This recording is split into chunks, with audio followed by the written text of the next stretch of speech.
Panelists today, I'll give them the opportunity to introduce themselves, beginning with Dr. Fatima Lawson.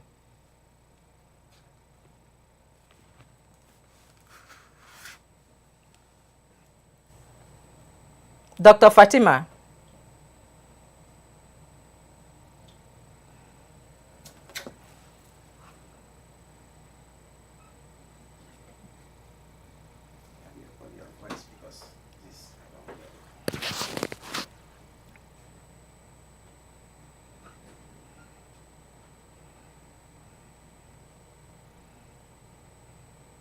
Years here in the state of Minnesota St. Paul Public, and I have served in all levels. During the summer, I also run senior high school, so I am very much conversant with preparation at all levels, and I am very happy to share my very humble opinion suggestions with this panel and the audience. Thank you.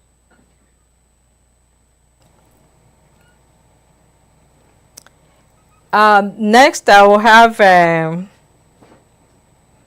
Dr. Oni.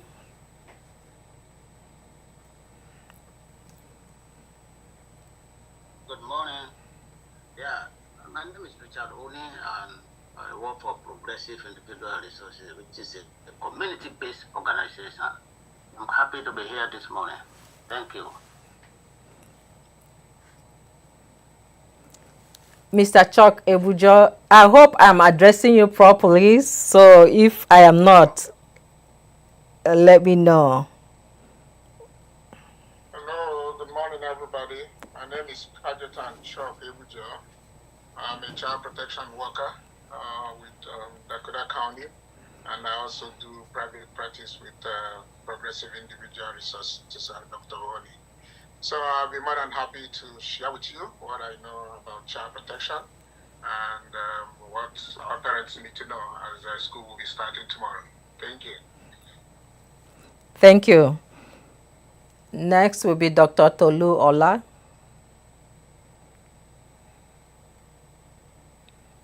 Good morning, everyone. My name is Tolu Ola. I'm the founder and executive director of Restoration for All, a non-profit where we try to nurture and empower people by reconnecting them with their cultural heritage.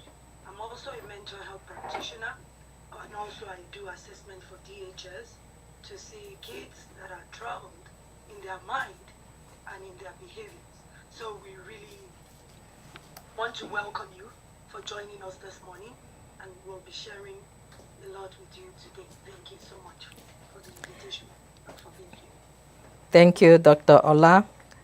The next is Dr. Femi Akoni.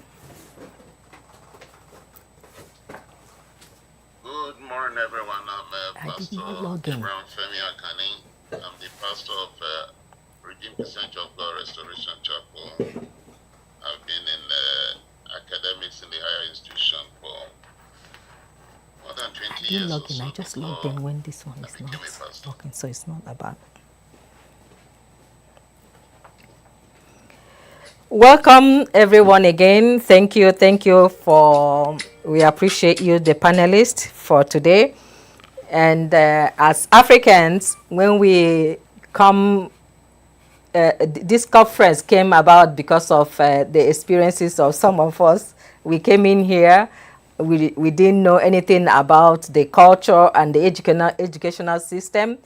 And for me, from my experience, I just sent my children to school, and that was it, just like it was done to me. My parents would send me to school and say, go and learn, and nothing. I wasn't engaged in their school work until somebody called me and asked me, are you checking, Ngozi, are you checking your children's backpack? I'm like, check their backpack for what? And we don't want others to make the same mistakes that we have made, and we also want people to be prepared and know about the system and understand how to work with the system so that both themselves and their children will benefit. And so we will kick off today with one of our panel member is unable to make it because her flight was cancelled, and and she was at the airport. She's actually on the plane at this time, and that's Dr. Pobeni. But we will have questions for Dr. Lawson. Dr. Lawson, how should parents prepare their children for school? How are you preparing to welcome children back to school after the long vacation? Thank you very much, Ngozi, if I may. It is really a very, very important thing. We had our open house on Thursday. And being that our school is a community school, we did not wait till open house before preparing our families. We were actually engaged with them throughout the summer. Another thing that we did was that we partnered with Dayton's Block, another elementary school that houses our kids since Highwood Hills does not have a summer school program per se. And we worked together to say these are the things that we are going to be doing during the year. Because to be honest with you, most of our parents are literate, but not in English. And a number of our families are less than 3 years, in the country. And as you said earlier, even as a very educated person, a learned person, you did not check your child's backpack. Mm-hmm. So we are aware of that, and we're not waiting for that to happen in as much as we give several reminders. So we partnered with community organizations to provide also palliatives for families during the summer and then during our open house. Because in the past, people just think that schools that are heavily subsidized, or we have our elementary school until this year is the poorest elementary school in St. Paul Public Schools. This year we have another school that is just like 0.2% higher than we are. And to be honest with you, if we do not provide incentives, those back to school meetings will not happen. We have had record attendance because every year parents look forward to backpack with supplies. We gave it to them, and then we partnered with community organizations that provided fresh produce. And of course, most of our families don't like canned foods. So we made sure that we did not provide a whole lot of that. We have to also be multiculturally sensitive because our families, have likes and dislikes, and we also have American families who also do not mind some of the things that we're trying to avoid for other families. We also provided childcare for younger siblings, preschool age. Those things help families to come because you know what? During the summer, it's play, people travel out of the country, and a lot really gets lost in translation. So I want to bring them all back together. So those meetings are extremely critical. And then we also provided virtual opportunities for our families who cannot make it. Unfortunately, we do not provide transportation for back to school, which is something we're working on for future because a lot of families that didn't come, we followed up to ask why. That Friday was very busy, and they said that, you know what, we did not have transportation. Or the work schedule did not allow us. In as much as we took a survey before we planned back to school activities. And another thing is that we found ways to engage them in interactive conversation. As a Title I school, meaning that the federal government gives us additional monies to help support our families who are not up to par, we have to do what they call the annual meeting. It's a federally mandated activity.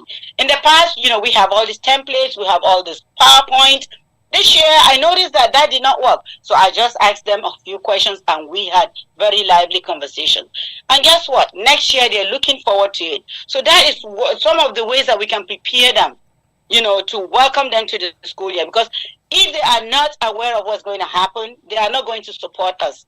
As you know, this education in the United States is a partnership.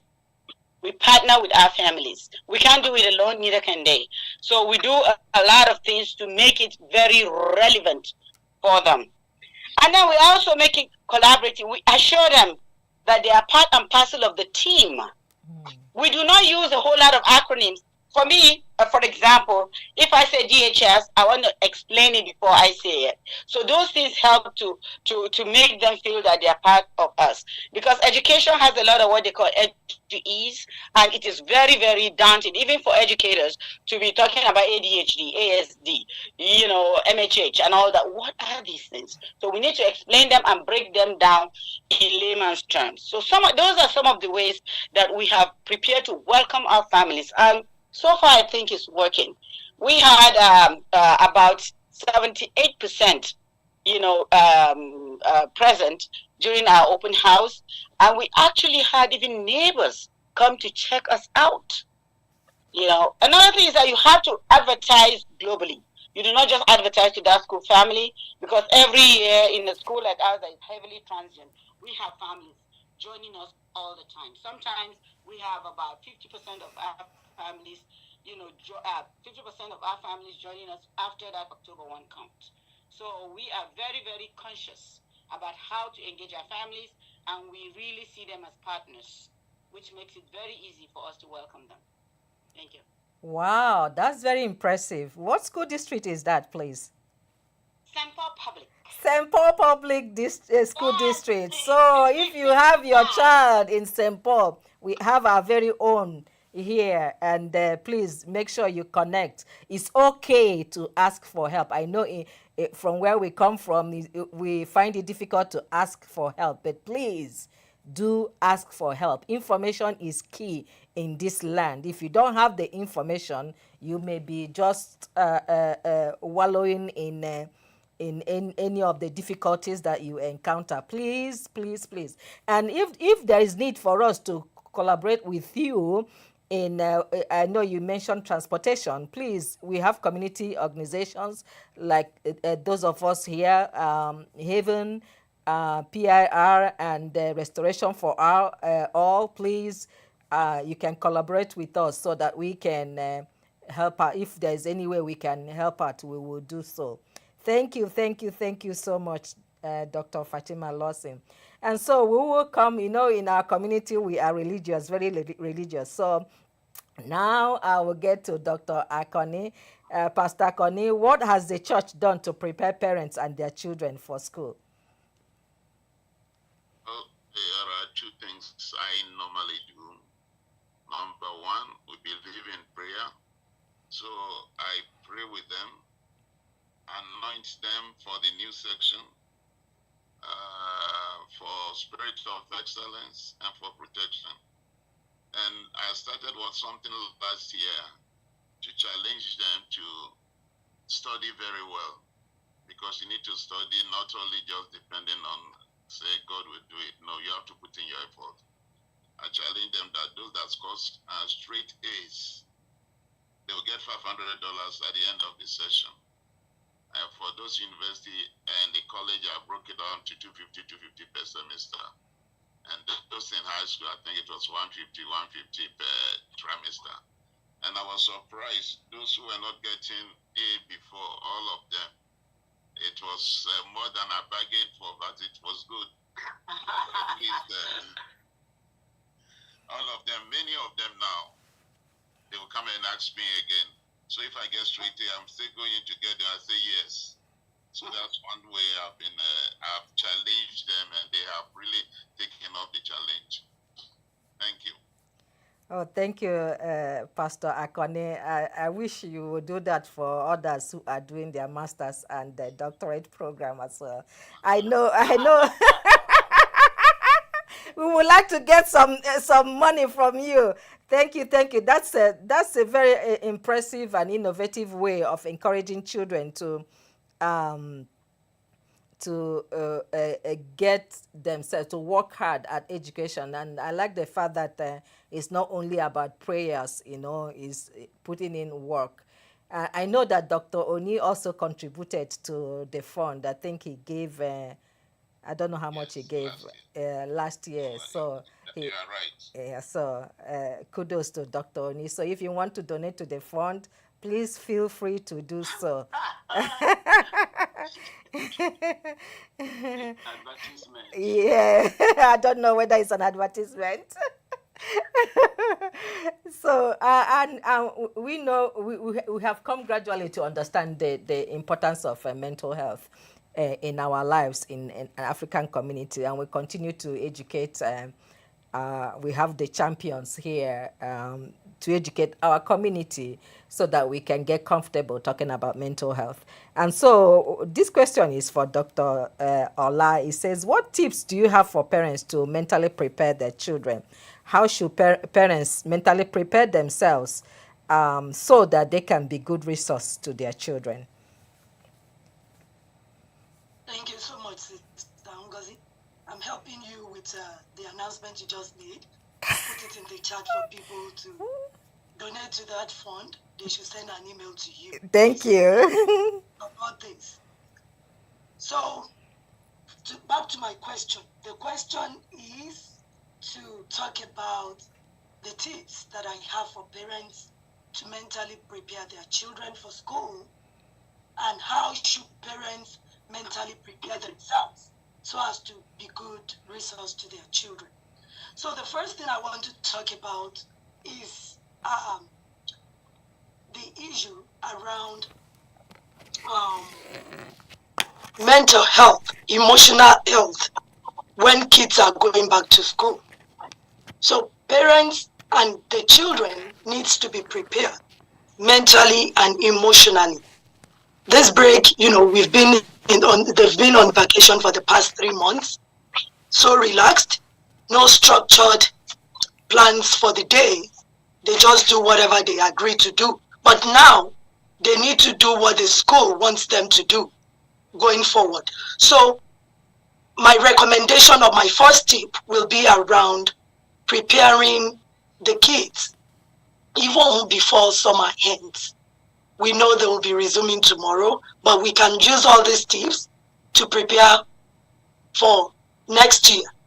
It's always good to prepare them before summer ends.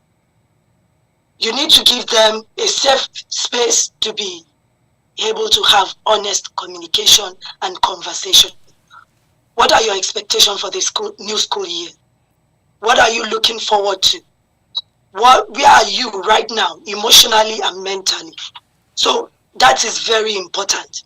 Also, we know there is usually a lot of anxiety, especially social anxiety, and some symptoms of depression. They don't want to get out of bed every morning. They don't want to do anything because they need to go join the bus.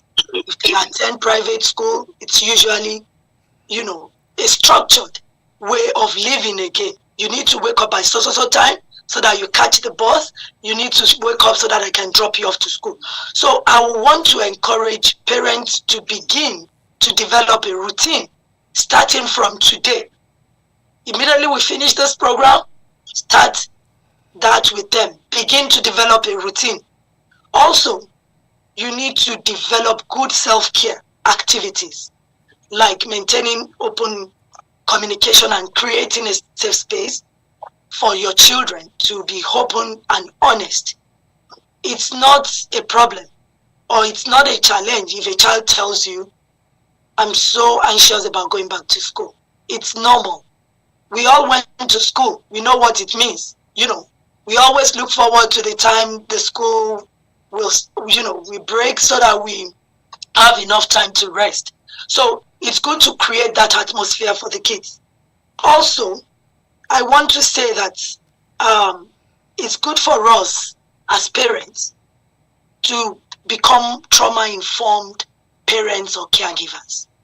We had a presentation last week and we talked a lot about trauma. School traumatizes some kids.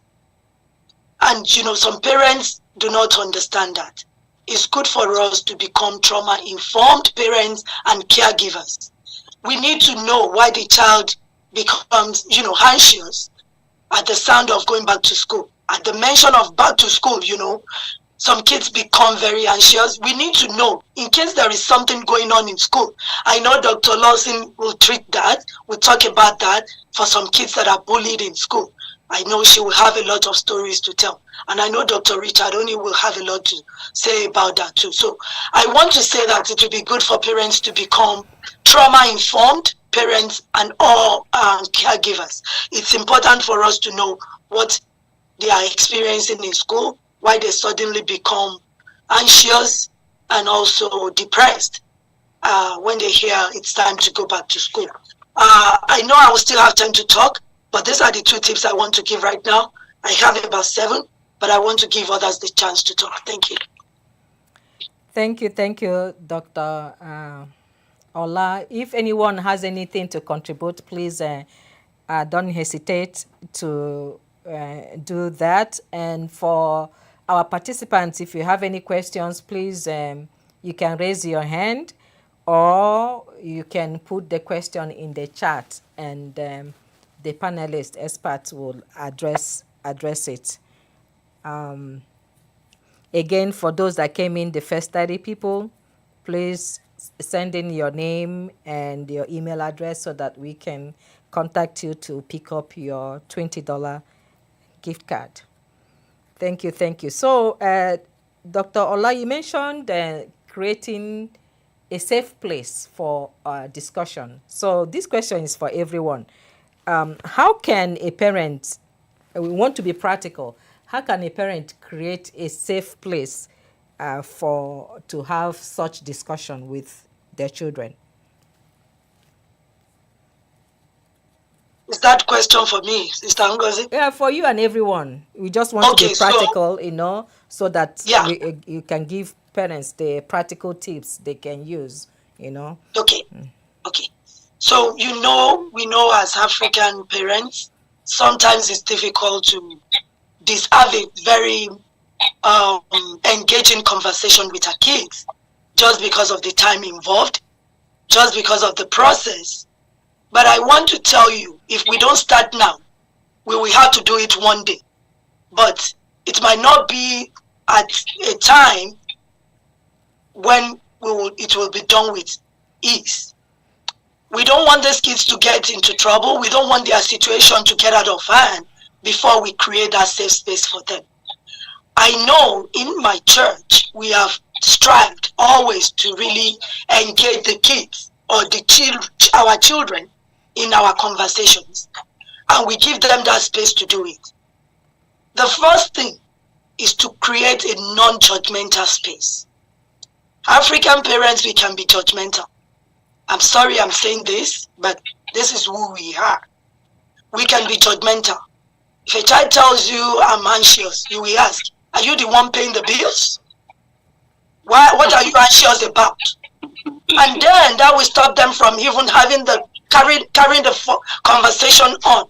So we need to create a non-judgmental space. The church is very important. I tell people, that is who we are. The mosque is very important.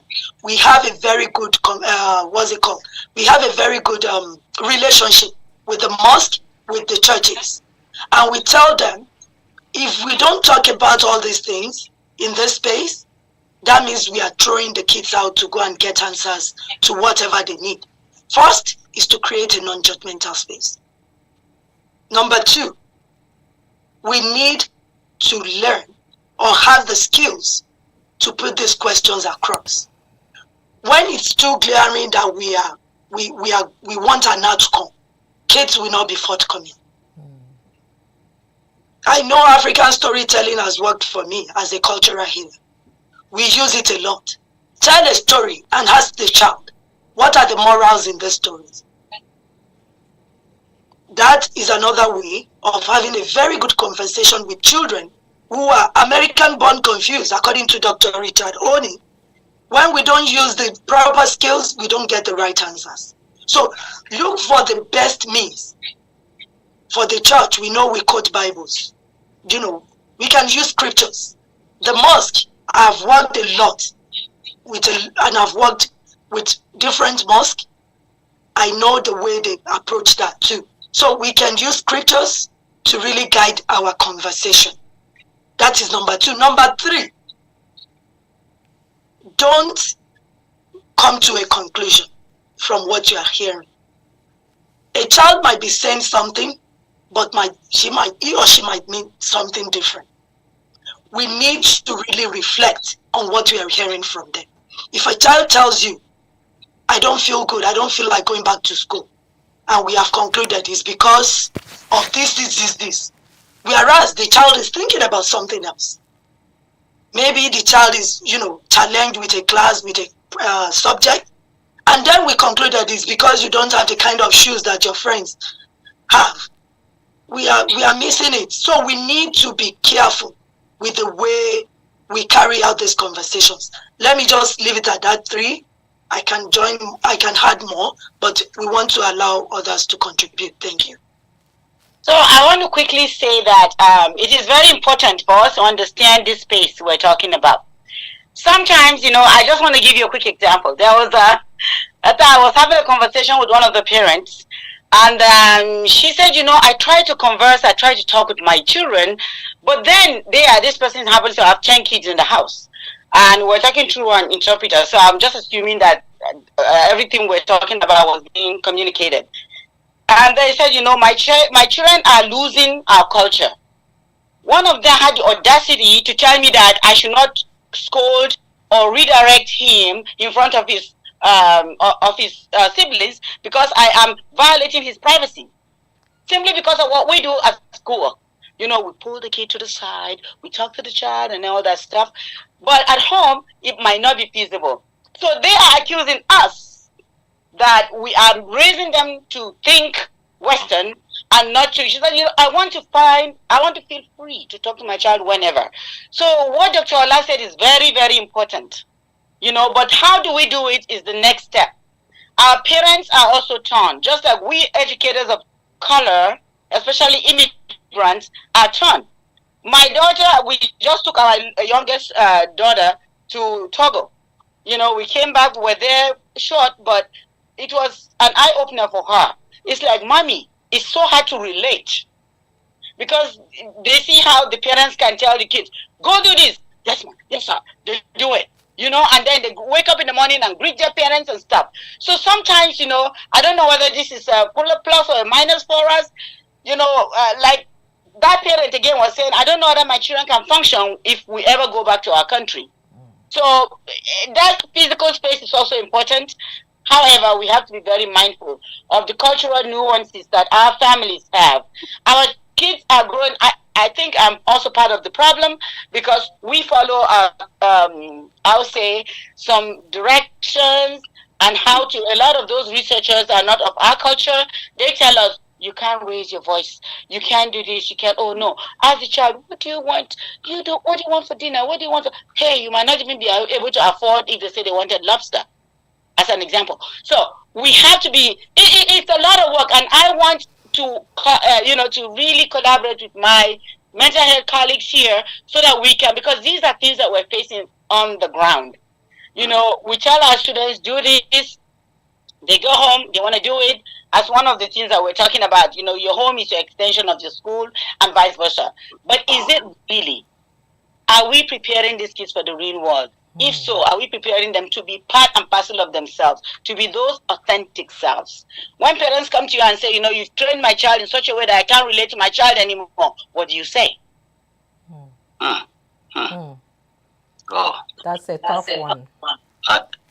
This has been an issue of concern, and there's no real solution, I can say now, because as long as we continue to exercise what is transferred to us as the way of parenting, like you just said, when people here come here, we did some training not too long ago, Dr. Ola and myself, on this issue of cultural dissonance between the family of African immigrants and their children. And one of those things we talk about is sometimes our parents are unable to just look the other way on certain things. The same thing with the school system. The school teach curriculum, but yet they have to enforce certain things, certain rules, that those rules sometimes the classroom teachers are frustrated. And you can see that in the way when you do behavioral analysis and the teacher is telling you that a child behave one way throughout the day. No one will behave one way for 6 hours. you can see the frustration right from that statement when I go to classroom and do classroom management and just observe. And they said, this student did this all day. That to me is just a red flag. And so when we saw those things, we know teachers are frustrated. So how do we do that to really not react, instead of reacting to respond? Because when you react, you are not doing things good. But when you respond, there's a difference. And then when we approach the student, what happened to you? What's wrong with you? You are just being crazy today. So can we say what happened? Maybe the way we do things or the way we analyze, the way we talk out, to students. Because sometimes teachers, they have good intention, but they are frustrated. They are frustrated because they are not mental health experts. And some kids are displaying obvious anxiety, obvious depression. The teachers are not looking at that. They're looking at the academics aspect of it. And so that is why sometimes we have to marry these two together. I don't want everybody to be a clinician, but at least we can have basic understanding of signs and symptoms through mental health first aid. That you get a cut and before you go to the clinic, that kind of thing is what we do, so that even the pastors that work with youth need to understand some of those things. And so, especially now that the school is starting, there are a lot of things we need to really be observing. Anyway, my area here is just to be dealing with bully. And I think we are going to go back to this because this is a very good information. And I think we need to do more of this because school is starting and we need to do even after the school has started so that we see where people are, so that we can have a baseline.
Also a concern for parents, especially the school year like this.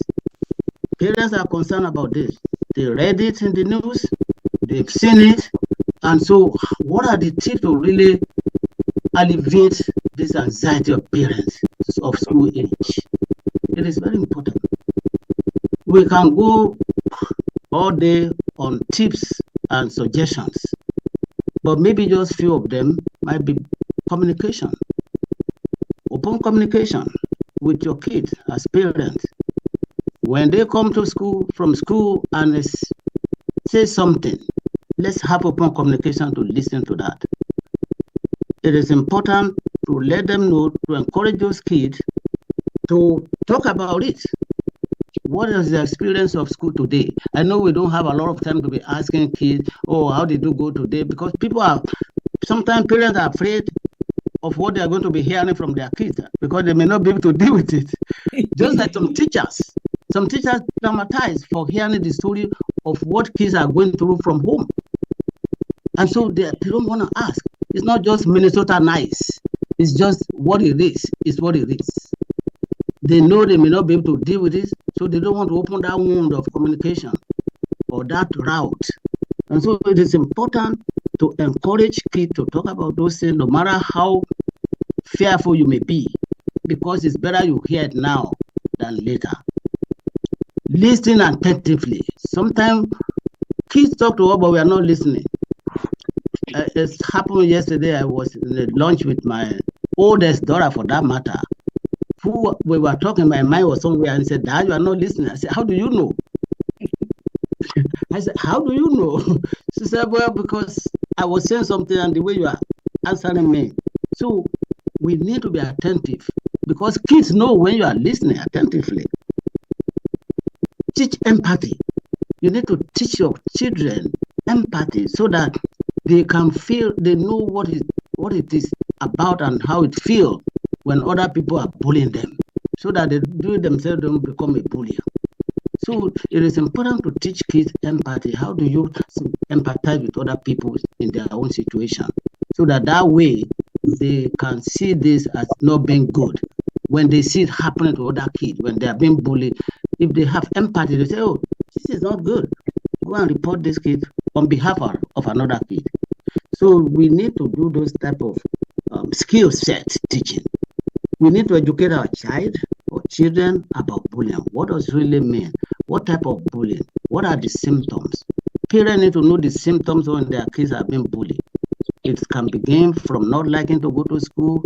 It can begin from type of diagnosing themselves of having the stomach ache that never happened, headaches. So you can see if this continues frequently, you know something is going on. And that is where you need to be probing and asking questions. We need to recognize signs and warnings of those things. You know, is the school grade dropping because they are not paying attention in school? They are afraid in school. Nobody learn under fear. And no student learn under punishment either. And so it is important that we parents are able to see those things. Mood change, academic, changes, lack of sleeping or sleeping too much. Those are signs sometimes for those kids when they experiencing those bullying and it's not being dealt with. Sometimes we can do what we call role play to say, okay, if I'm doing this to this person, and guys, you know what? Sometimes these things are very difficult to identify, because back in Africa, kids will wrestle with each other. I will go home with bruises. Nobody bullied me. We were just wrestling. You cannot do that here. So we need to be able to understand. I can tell you right now that bullying is a top concern among all the parents of school age, because it's been advertised and it's all over the map. Yeah. And there's a study that says kids that bully and the kids that have been bullied also have a very high level of anxiety and prone to all kinds of mental illnesses. So we cannot take bullying as just something that doesn't happen. And parents need to partner with school and teachers so that they can develop anti-bullying policies and procedures that people will implement and will be all over the map, all over the building. I've been to some school that will say, we do not do drug in this. And you know what? That was understood by some parents. They say, oh, so did they do drug here? Is that why they're advertising no drug? So sometimes our advertisement and information can be confusing. Somebody was telling me no entrance. Well, it's not looking at it in the different way that we are talking about this particular area. He said he went to his apartment and they put there no entrance. So when we deal with our immigrant, our information need to be very clearly spelled out so that they understand. And so when we say no drug in this building, people will assume that, oh, is there dealing with drug here anyway. So we need to partner with teachers, and we need to take data of report of this, where it happened, location, times, and how often. So kids need to explain to parents, and we parents need to take those data of information so that we can go to school and partner with them. You don't go to school and bully the teachers either, but go there and work with them to say, this is what my kids is experiencing. This is the number of times. Because, you know, a lot of times when we do any of those things, you need to show some data to convince the system that this is important. If they said, if the national prevention said 1 out of 5, that is very high. That will really raise eyebrow for people to say this require some attention. So I'm just gonna leave it here. We have so many people talking, so maybe we can ask questions later on, but I will stop here. Thank you. Dr. Oni, can I say something? Yes. Okay, so I may not allow you. Oh, go ahead. I was listening to the tips about bullying, and just wanted to add that sometimes, you know, the symptoms are very hard to miss by parents. And I'll just tell you one experience I encountered during the course of my work. So there's this particular high school kid. So he, you know, he's overweight at that time. And he experienced a lot of bullying at school, a lot. And, you know, during the course of investigation, what I found out is that according to the parents, so he goes to school, they live like 2 blocks from school. So he walks to school at a particular time. School closes at 2:15. By 2:20, 2:25, he's home. He avoided after school programs or anything that has to do with school. So he kept, you know, so mom, you know, observed this, but he wouldn't say anything. So another tip is he kept, you know, little or no friends, just one friend.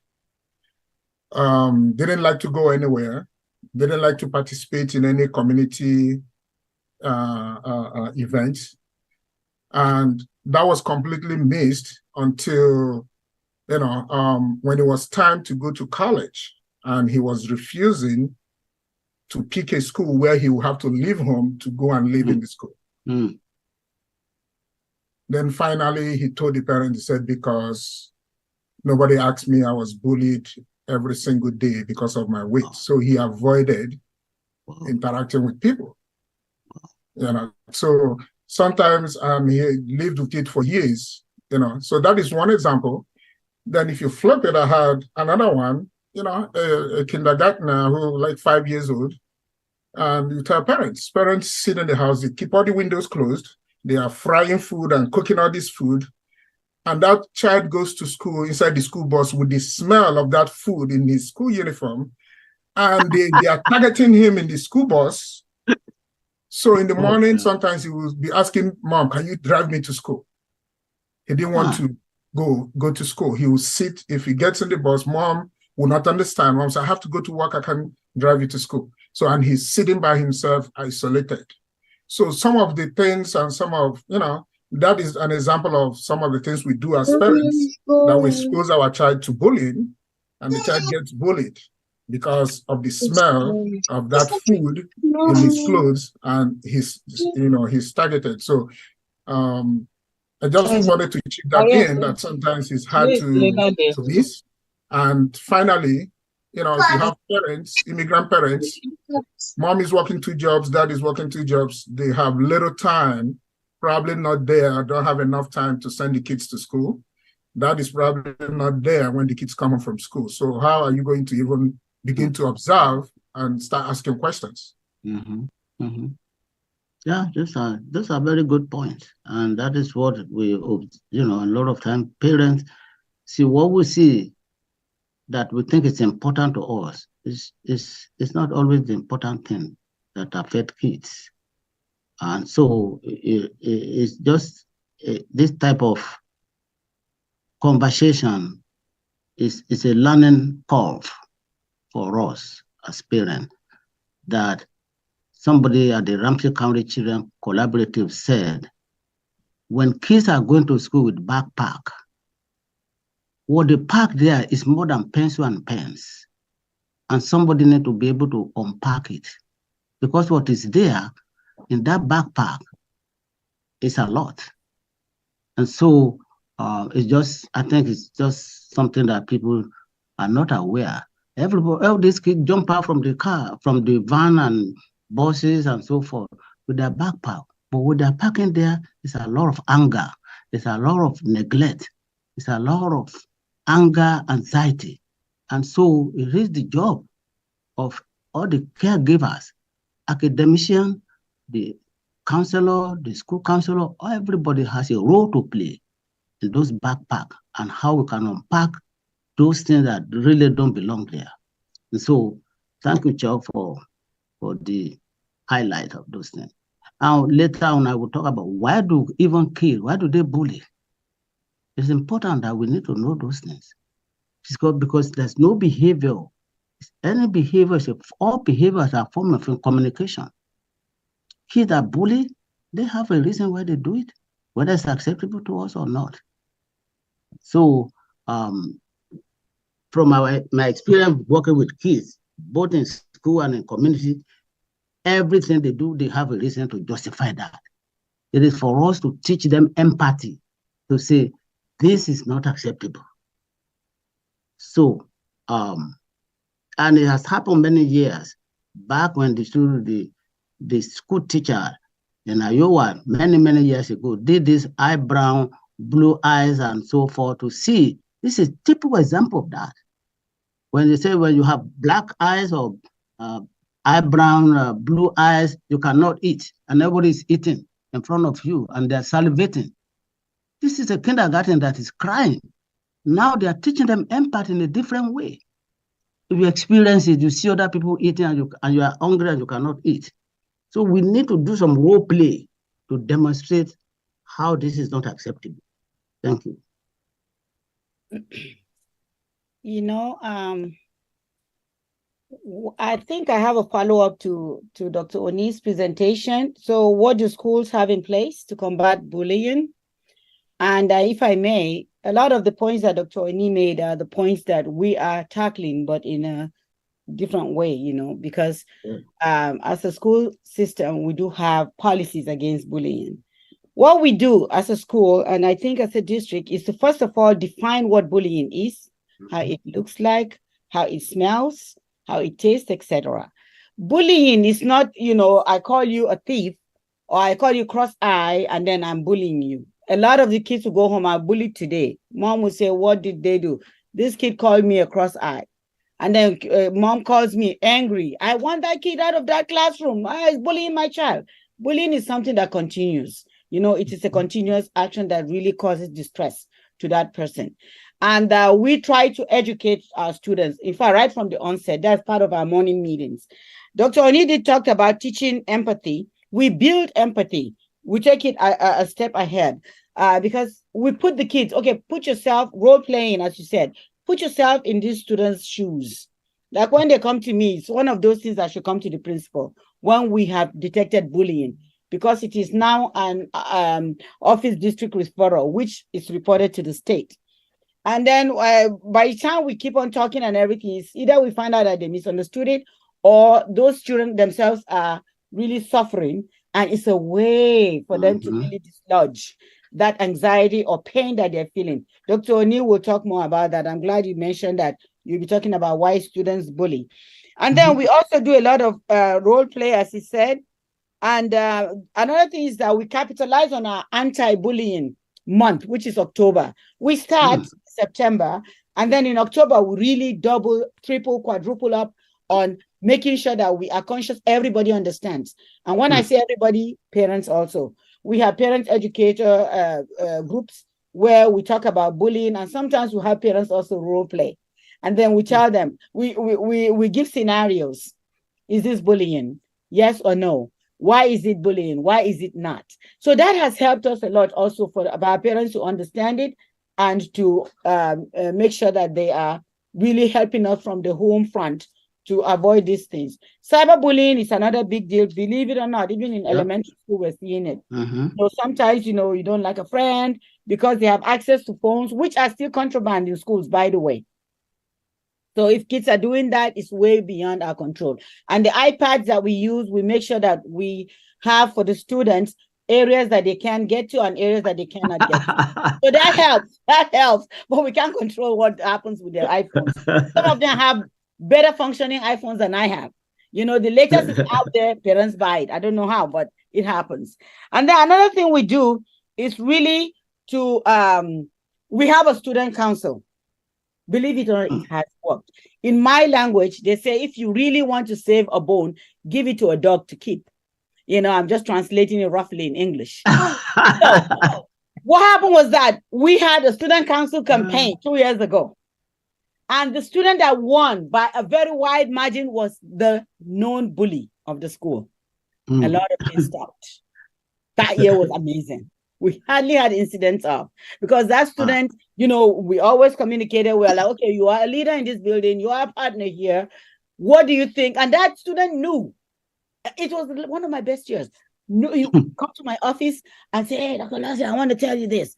And then you tell me he knew when things are happening, when they are going to happen.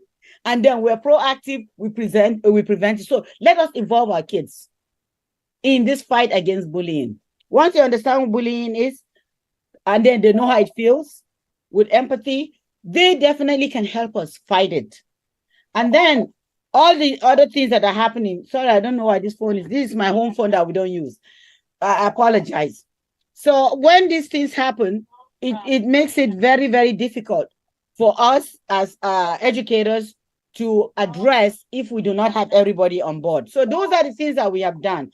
And I can't wait for our October anti-bullying because we have new ideas of how to engage people. And we have also, you need to use your social workers and your counselors. Good. They are part and parcel of your school community. They know, you know, some of those warning signs as well. And they can communicate with the home and school. We also, in our school, we're privileged to partner with an outside agent, Metro Social Services. We've been partnering with all my 7 years in that particular school. We have, and they have really done a great job in making sure that they educate parents, they support parents, they have home visits, and they also have school visits, and they have social workers who really are specifically trained to help students understand empathy and build it. So those are the things that we're doing as a school, and so far so good. I'm not saying there are no incidents of bullying, you know. Dr. Oni, I can't wait for you to tell us why they do it so that we can also confront and know what to do. I don't know. No, this is good to know because sometimes when we have community engagement like this, that's when we know what's going on in the school. Because without, I'm saying this because of my own experience in the school system in the 90s, you know, and so forth, and now. And so for me to hear this being listed, I can cross off my list now and go to another school because this is St. Paul Public School. I need to go to other school now too and do what we call checkpoints to see what are they doing, you know. And I presented this also at the Department of Education before, so that the Department of Education will know the school, what the school needs for the community and the parents, because especially African parents, where we think teachers knows it all. and they don't attend parent-teacher conferences because of the fear. What are they going to tell the teacher? They see them as ultimate. They know everything. So, but I'm glad to hear this, Dr. Lawson, but I'm not surprised either. So there's what they call client matching. There's also teachers matching. When you match people together that they can relate to each other, you can see the best results. So having a principal that has multicultural experiences will help. I've been in that school before you were there too, and I know that school was not like that. I was there in year 204. But again, 10 teachers, 10 principals, 10 different policies. So that is what it is. So I'm glad that higher your school, which when I was there was more of behavioral issues that I was dealing with at that time. So I'm glad to hear changes. And there's going to be more changes. Thank you. Love it. Thank you, Dr. Were you a student at the school? You say when you were there. Yes. But I was not bullied. Very happy that you're not bullied. So you were going to tell us about why people bully. So could you talk about that before we... No, not right now. We have other people. Okay. So Dr. Akani, Kajetan. Is Dr. Akani. Oh. Do parents bring their children bring issues of bullying to your attention? If so, what do you do? In the church. Well, first and foremost, the child will need counseling. Because the child, as we have experienced, as one speaker said, the child will start avoiding the colleagues, and this can affect the person later in life because to associate with people become difficult. So in the first instance is to counsel the person, one, either to make it known to the authorities and also to encourage the person that you are not inferior. Don't see yourself as being inferior. And whatever they say, don't let it stick on you. But we know children. When people, we are all human beings, when people gang up against one, it will have emotional effects. So one of the things we always do is to counsel the child and also ask the parent to follow the child to the school to explain what the child is going through. We can pray, but we also need to take physical action to stop it. Otherwise, a child that is emotionally disturbed will not be able to study well. So it's always good to counsel them and call the parents. And one thing is that sometimes the children find it more convenient to talk to either me or their teachers than their parents.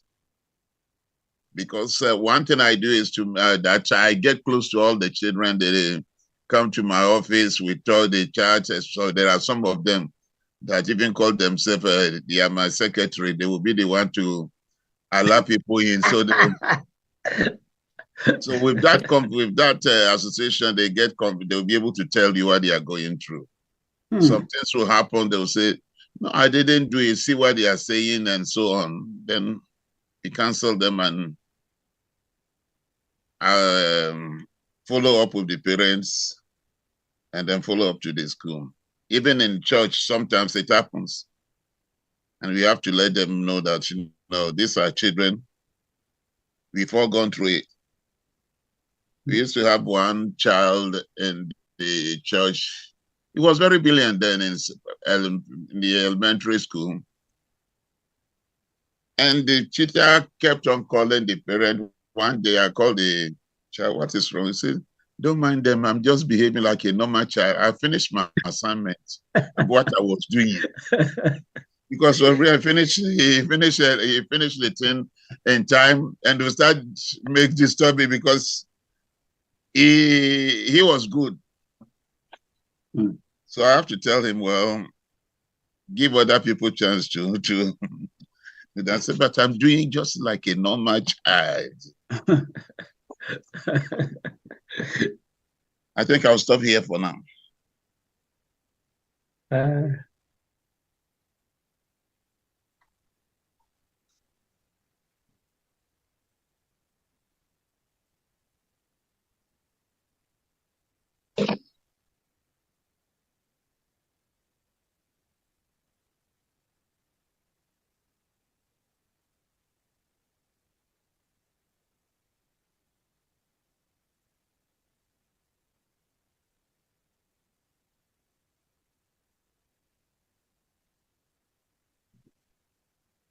All right, thank you.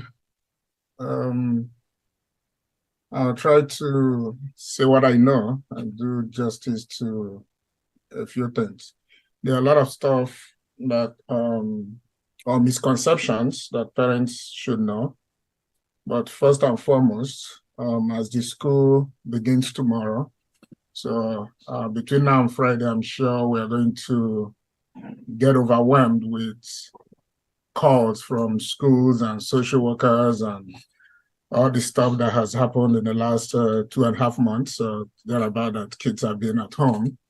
So we're going to hear all about it, and we're going to be going out to ask parents questions and stuff, including neglect and physical abuse. What I would like parents to know, especially immigrant parents, is for them to know that child protection, the work that we do, it's protected under the law, and there's a legislative policy that, governs what we do. We don't just show up because we want to come and give you discomfort. It is mandated by law. And that can be found in Minnesota Statute 260E.01 Section A.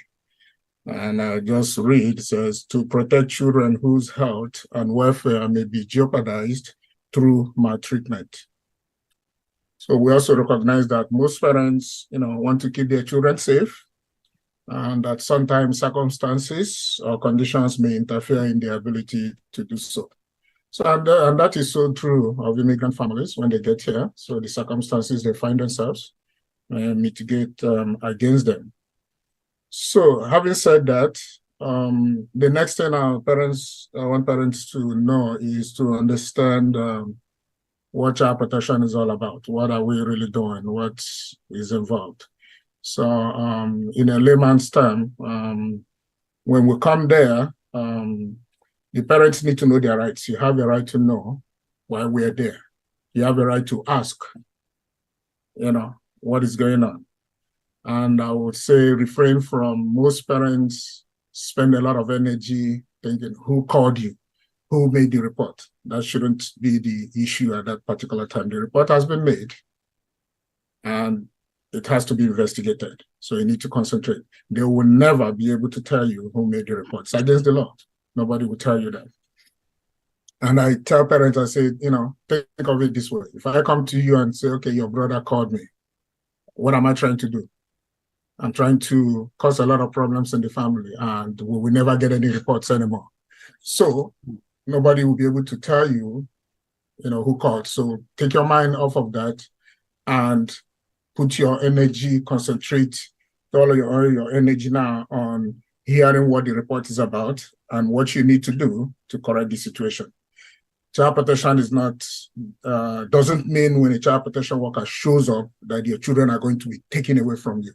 You need to understand that, And sometimes when kids are taken away, it is the reaction or the direct response of the parents that leads to the kids being taken away. When I show up, my job at that time, is to determine the safety and well-being of that child at that particular time. at that particular as I show up in your house. If I see things that tell me, that this parent is trying and doing stuff, I'm going to, move into the next mode. The mode is talk about what happened, service, or what you need to do to prevent this from happening. But if you engage the worker and we spend a lot of energy arguing about my legality of being there, and you try to show that you're rich, you can have lawyers and this and that, then I'll tell you now, what I do when I show up, my supervisor is solidly right behind me. Because before any situation, any decision is taken, I'm going to consult with, that supervisor.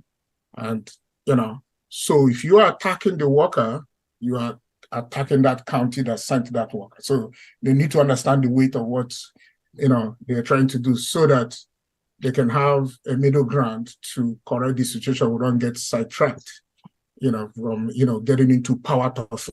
We don't need power tussle when issues concern your children. You should listen, and then it's okay. Where do we go from here? So, but what I found out is lack of understanding in the first place. So for immigrant family, what is child protection? And in a nutshell, I can say, in a layman's term, abuse and neglect. Okay, so we talk about abuse and neglect.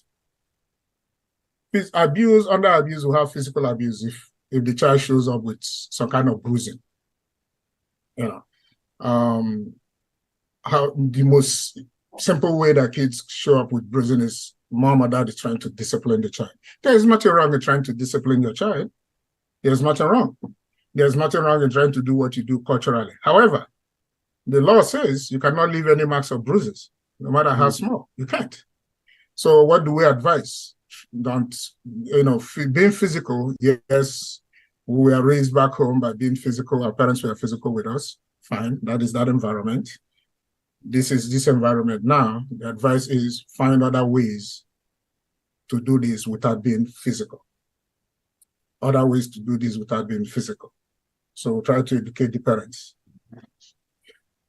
Sometimes, case in point, there was an instance where a child was hit with a horsewhip. And once I got there, I knew already what it was. So, and I was like, oh my God, does this parent have koboko? And then I said to the child, I said, does your mom have koboko? He said, yeah, that's it. I heard them calling it that. So the shape, we are trained, we don't just show up, the shape of the bruising told me that this child was hit with something that looks like phone cord or something of that nature. So, and I'm going to probe further. So I'm probing. So I found out what it was, So mom tells me, he fell down the stairs. And I looked at her and I said, Mom, and I put her on the side. I said, you know what, let's just, cut the chase. Let's, what happened? People make mistakes. She kept insisting, So that is that. That's the most simplest part of it. Physical abuse, you can talk about it, and with and a lot of people get hung up on, I didn't hit my child, and they want the child to, tell the same story. So, two, what I want parents to know is that school is starting. It makes our job easier because when school starts, we are protected under the law. That's another thing they need to know. They start calling the school, why did you allow somebody to come here to talk to my child? Well, we are covered under the law. The school cannot stop us from coming to school to interview a child. And that is the best place for us to interview the child away from the parents. And, and with, the children, we ask the questions, open-ended questions, no leading questions. They tell us the story. And I can guarantee you, within 5 minutes, they will tell us what's going on. So that is that. So parents need to know that. It's not, don't attack the school. Don't attack the school social worker. The school social worker hasn't done anything. It's what happened in your home. And as a matter of fact, if the school social worker does not make that report, the school social worker is liable under the law. So they have to make that report. they are mandated reporters. The parents need to know that. Then the most vast of all of go to neglect. And I'll explain some things about neglect. Neglect is failure by a person responsible for a child's care to supply necessities like food and clothing, shelter, which is unsafe living conditions, health, care, medical neglect, supervision, and education, when reasonably able to do so. Poverty is not neglect. Yeah. That you do not have money is not neglect. Do not allow anybody to tell you because you cannot afford to buy a mattress for your child that is neglect. What they need to be doing at that point is to help you to see how you can get one and not to punish you for it. Okay, so shelter, unsafe living conditions, very self-evident. If you come to the house is dirty, unclean, that you're poor does not mean you cannot keep a clean environment. There are rich people that can't keep a clean environment. Health and healthcare. Sometimes parents are working and the kid is sick and they don't want to take her from work to take the kid in, or they take the kid to the doctor. The doctor says, okay, go see the specialist to do this, and they are failing to call to do a follow-up. And the doctor is trying to find out if that follow-up has been done. And so that is how you end up with medical neglect. And you come and say, well, what we have is medical neglect. When we come until the case is done with, what we have is an allegation. If I come and say we have an allegation of medical neglect, don't get hung up. Oh, you said I neglect? No, it's an allegation until we finish talking to you, and then I can make my case or say, well, it's a misunderstanding. And you can also mitigate this stuff by saying, okay, I'm sorry, I've been working. I haven't had time to take off from work, but I'm going to do it right now. You follow up and do it. We'll work with you. Supervision.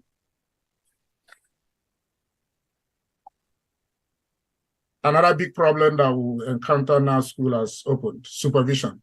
Parents leaving kids home alone to go to work, to go to store, to do so many things. And I tell parents, a child that is under the age of 7 can never be left home alone under any circumstance. No excuses. Ages 8 to 10 may be left alone for 10 hours. Now, this is the guidelines in Dakota County and is similar across the counties. 11 to 13 may be alone for 12 hours. We usually don't encourage overnight, 12 hours in the daytime. 14 to 15 may be alone for up to 24 hours, but you have to have a backup, somebody they can call, and you have to be reachable by phone. Okay, 16 to 17 may be alone for longer with emergency plan. Children under the age of 11 are not to provide childcare. Another big problem. You have a 7-year-old babysitting 2-month-old or 3-month-old while you are out at Mall of America, or you decide to go to work or go visit, or some instances you can't believe things that parents do. They're somewhere drinking, socializing with friends on a weekend. 11 to 17, they are subject to the same restrictions as supervision. So I, read that to the parents and I give them a copy so they can have it. 2, the parents need to know once we come out, what I've done is documented. If you move from Dakota County to Hennepin County, all they need to do is log into the system SSIS and they can see my notes. They ask permission, they can see it. So if you go over there and they ask you, have you been involved with child protection before? And you start by telling a lie, and then they read it and they're looking at it. So every other thing you tell me, I'm going to assume you're lying. I'm only human because you just told me a very simple lie. Okay, so they will go from there. And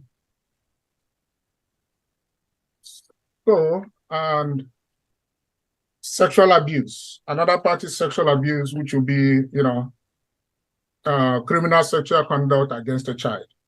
So a child being exposed to pornography or sexual behavior with some intent. Exposure or subject to child pornography. Predatory offenders, sexual exploited youth. Okay. Another popular one that's parents get wound up about is the legislation that was passed some years back. So parents who have offenses that are tagged, POR, predatory offender studies. So a lot of those come up, and sometimes I don't blame the parents because some of those offenses are probably 10 years old, and because they move into an environment with a child, we have to go in and assess if that child is safe under that parent. Sometimes it's redundant and they're screaming and shouting, but something that needs to be done. Once it's done and documented, it will not be, done again. So those are some of the stuff that the parents need to know as school starts. And when the child protection worker comes, please, show some, be accommodating and listen to what they have to say, and find a common ground so that you're able to resolve the issues. So those are the things I think the parents need to know, and need to know that child protection issues, when a child protection worker comes, that does not necessarily end in removing the child. And that is what they hear, and that is what I hear every time. And as a matter of fact, somebody, a case that I went to in a hospital, and the person said child protection, and I said, do you know what child protection is? And the lady looked at me and said, yeah, the people that like to take people's children away. That is simple so I had to definition. spend some time to really explain to her that, well, that's not really what it is. That's not what it's about. As much as the name may not.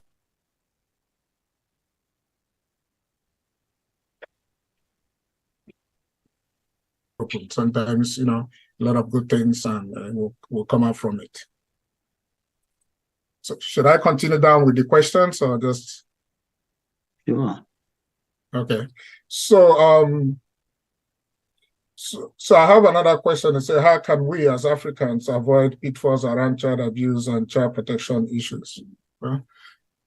Well, I tell people, a popular phrase I use, so when you go to Rome, you behave like the Romans.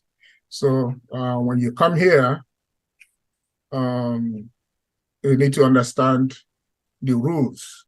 Ignorance of the law is not an excuse to break the law. So because you are ignorant of it, that will not excuse you from breaking it.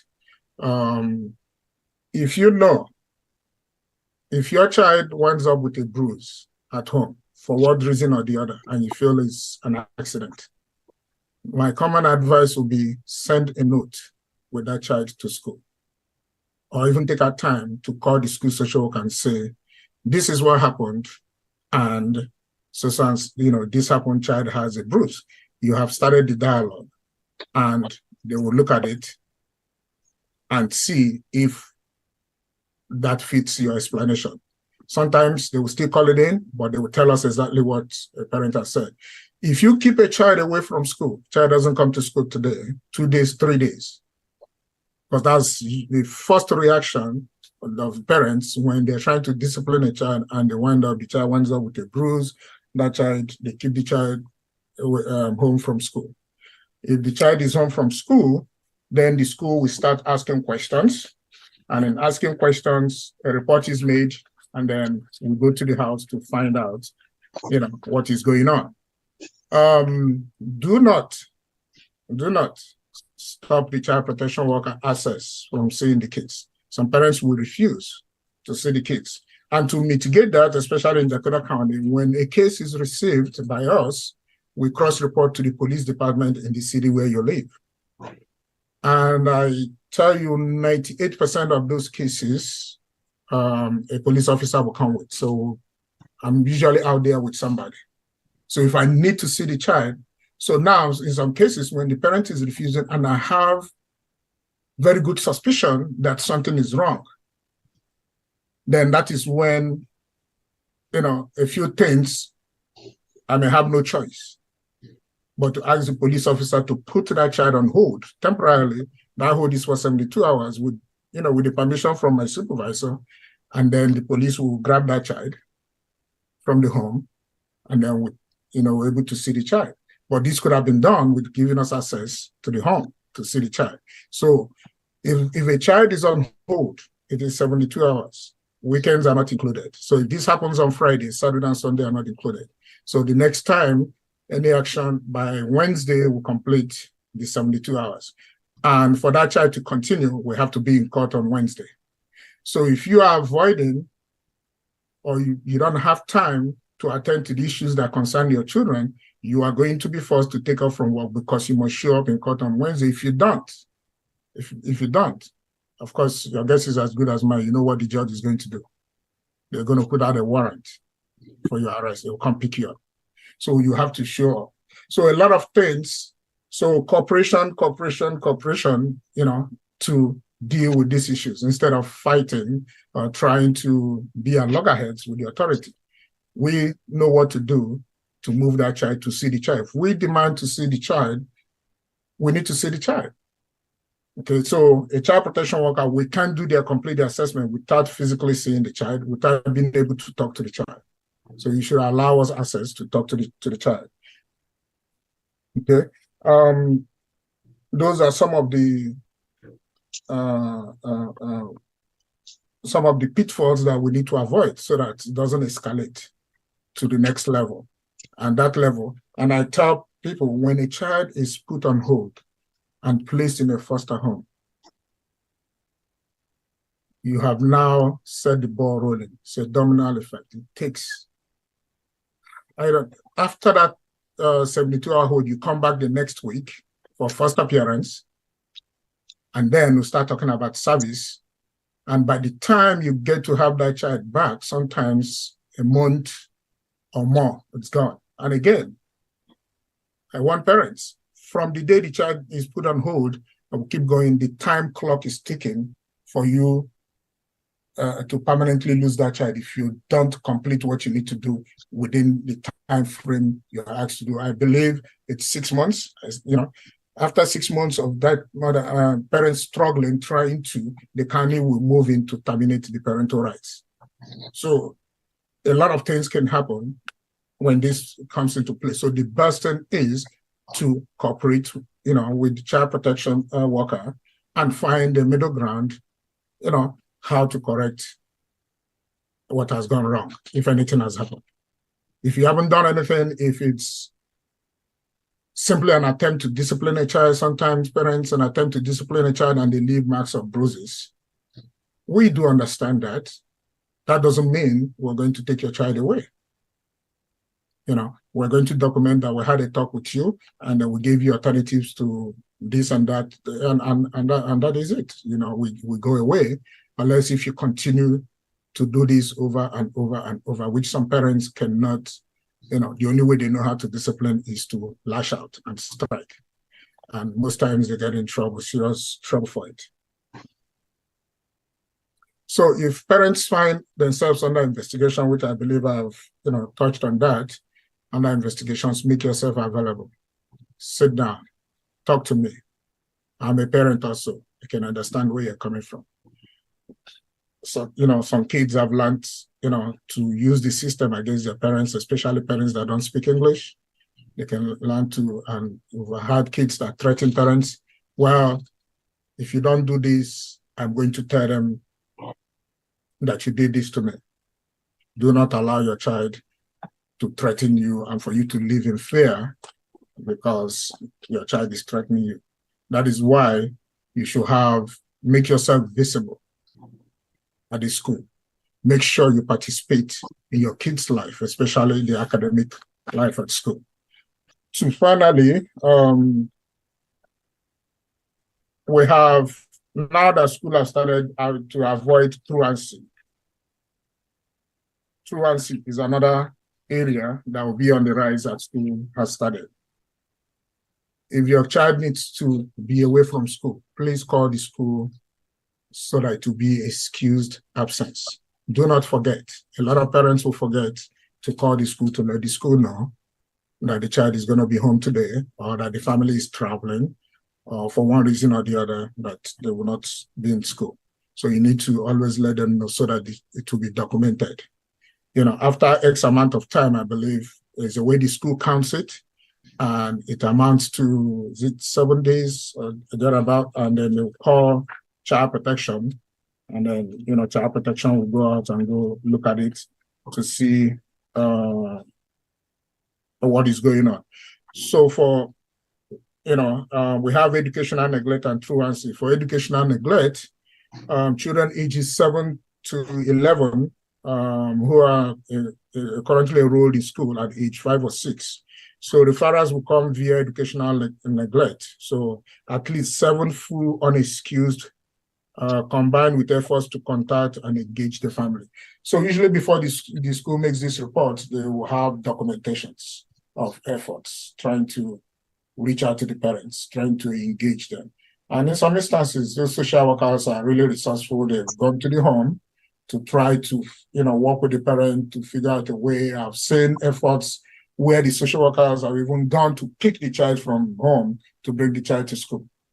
So, and what I'm finding out sometimes is not even the parent, it's the child that just simply refusing to go to school, regardless of what the child is told. So, and you working with the school social worker already knows. They become your best ally in trying to help you to figure out what is going on with the child and why that child doesn't want to come to school.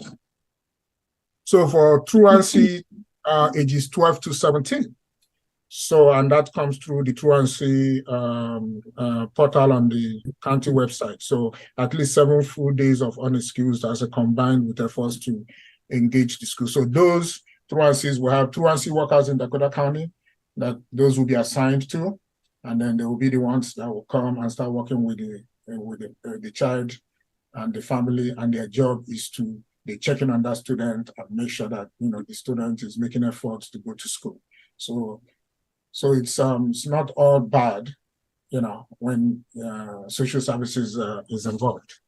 So, and that is that part for child protection. So last but not the least, most times parents wonder, why me? Why the report? So when we receive reports, it comes from different places, schools, churches, anywhere, anybody who's a mandated reporter, sometimes family member. When that report comes in, it goes to our intake. The intake will screen the report, and then that is assigned either family assessment or traditional assessment at that time. So, and then the investigation comes out. So always try to find out when that social worker comes, what is your track? If it's traditional assessment, then you will know that if we make a finding that it could have some consequences on you. I do the traditional assessment. If I make a finding of neglect, there could be some consequences to it. Those, you can begin to imagine what, a finding of maltreatment can do. There are some, we've had cases where people who, work in places, with children and family nurses, for instance. We've had nurses have their license suspended by the nursing board for neglect or physical abuse. So people really need to think twice. These things are serious. It's not something that you can wish away, especially if it's traditional investigation. It could have an impact. And one of the things that, as a person of African descent, I try to explain to the parents, don't want instances or cases where you try to mitigate a situation or to correct a situation, and then it causes more hardship on the family. Because if mom loses her job, then that's more hardship. So I make sure that I explain that to the parents so that they take it seriously, and then they can sit down and make themselves available to dialogue with us. And if they need to sign on to some services to help the family to stay together, the aim, always remember, the aim is to keep the family together. The family is only put apart when they cannot be together, if for one reason or the other. So it is very, very important. So if it is family investigation, then it's a low-level neglect or physical abuse, and then the worker will work with the family, interview them, and then try to find a way forward. And that does not have any maltreatment findings attached to it. So that is what I think the parents need to know as we get into as school begins tomorrow. I'm open to any questions if I had missed anything. Yeah, I do have something in the chat. I don't know whether you saw the questions in the chat, but let me read it if you may, if I may. So there are schools, especially charter schools, that fail to report cases of abuse, even if it's obvious. They work with the families to problem solve. When these students come to traditional public schools like ours, and the cases of abuse are reported, they take it very personally and leave the school. So how can we address this discrepancy in reporting, you know, as some schools are losing students as a result? Very, very, very important question. I think that this is something that the supervisors need to know. I know they have metro supervisors meet once a month. This is something that the principals can send to them. The county where you are, every child protection unit has a supervisor, and this should be brought to the attention of that supervisor. They will discuss it at that metro meeting, and what those charter schools need, what they need, and those social workers there need to know is they can be charged for not reporting these cases to the authorities. It is not for them to mitigate. What they need to do is take the report. Once they hear it, they should report it to child protection and let child protection do their job. What they're doing is they're doing their job and also doing the job of the child protection worker, or trying to be friends with the families to keep them. So once you have those kind of instances, and I believe, you know, you should report it to child protection and allow them to take a look at it. And I'm sure eventually it's going to get back to that charter school or whoever, you know, that is doing combining their job with the job of child protection. Those need to be reported. Well, they're claiming that these schools, I mean, these social workers or child protection are not culturally sensitive. They don't understand the frame of mind from which they're coming. And if the kids are wayward, it is their problem, not child protection's. So there's a lot of dialogue going on. And again, what they're doing is circumventing the legislative policy under that we work in. That needs to be reported. And I would hate to, you know, for one of those workers or the principal of such a school to be prosecuted by the county attorney, because if this comes to their notice, they are going to go in and investigate and begin to see those data, and it's not going to be funny, and it's not going to end well for them. They need to report it to child protection. So every child protection agency, they have people who the effort, I will speak to Dakota County, they're making efforts to get people, you know, who are culturally sensitive. And even those that are not, we do have staffings. When I go out on the case and come back, and, you know, when we meet, sit down, we talk about these cases. So if my colleagues that, you know, if they meet somebody of color, they usually will come to me and say, this is what I discussed with these people, and what do you think? I'll give you another example. Just recently, a family from Ethiopia, okay? So there was an incident. The police went out there and they called in a report and said there was no food in the house, because when they opened the pantry, they didn't see cereal and the rest of them. So when I went out to the house, you know, so I looked around, they have tons of meat. So if you know their eating style, they have meat. Then they have that stuff like dough that they make the meat. They eat a lot of meat. So they have, you know, stacks of it sitting right there. They have chicken, beef, the freezer is filled up with meat. Then I looked around and I just simply said, oh, you don't have any food. Mom said, no, we don't drink cereal.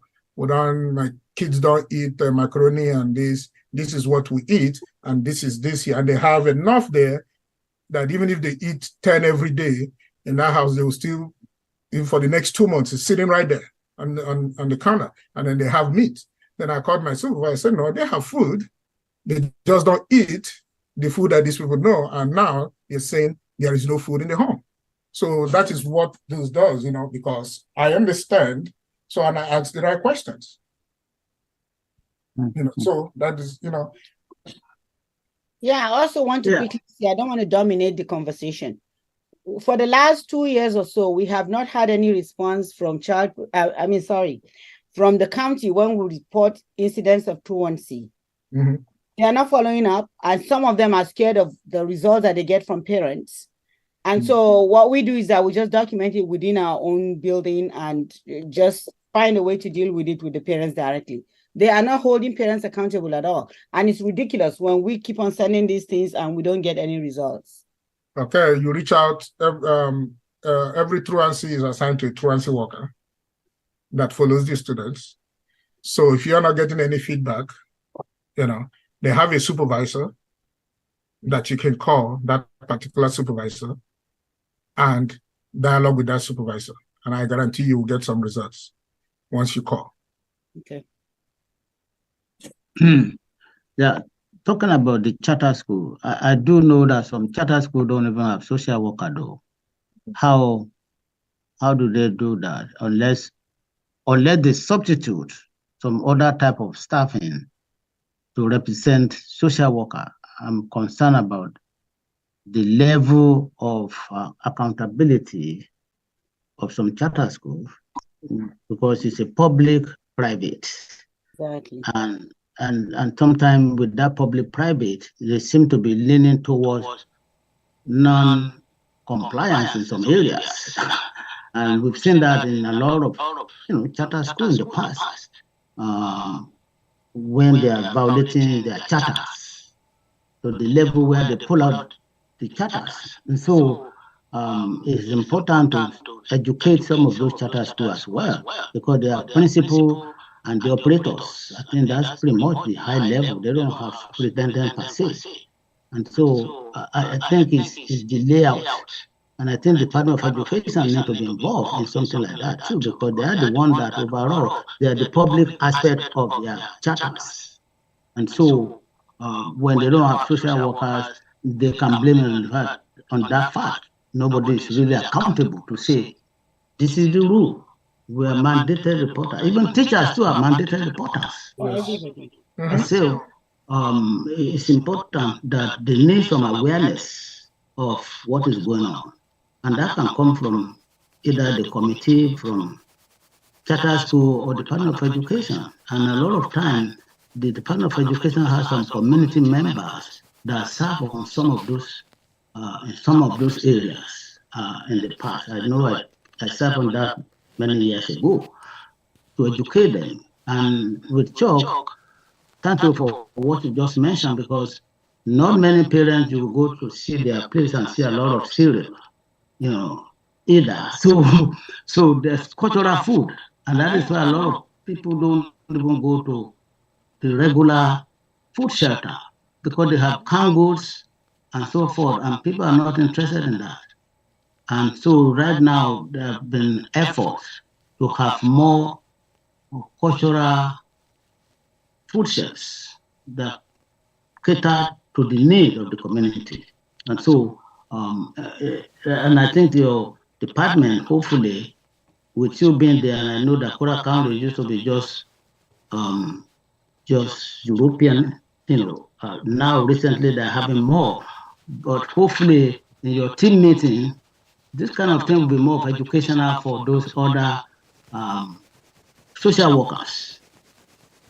After awareness, and I'm sure you'll be able to be vocal enough. And I know now you have increased, I think I know about 6 or 7 of you there now, that are of color, especially from African descent. So I think that will help, because the Kora in the past, no. And nowadays, a lot of the cities around there, Bonsville, we have a lot of Somalis there too. So hopefully that will help. Thank you. Thank you. Thank you. Thank you so Thank much. you so much, Mr. Kadeta. We Really appreciate the insight you have given us with respect to child protection. Now we are opening up for questions.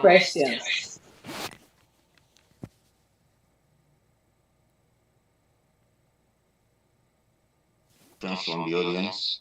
Questions Questions from the audience. Who?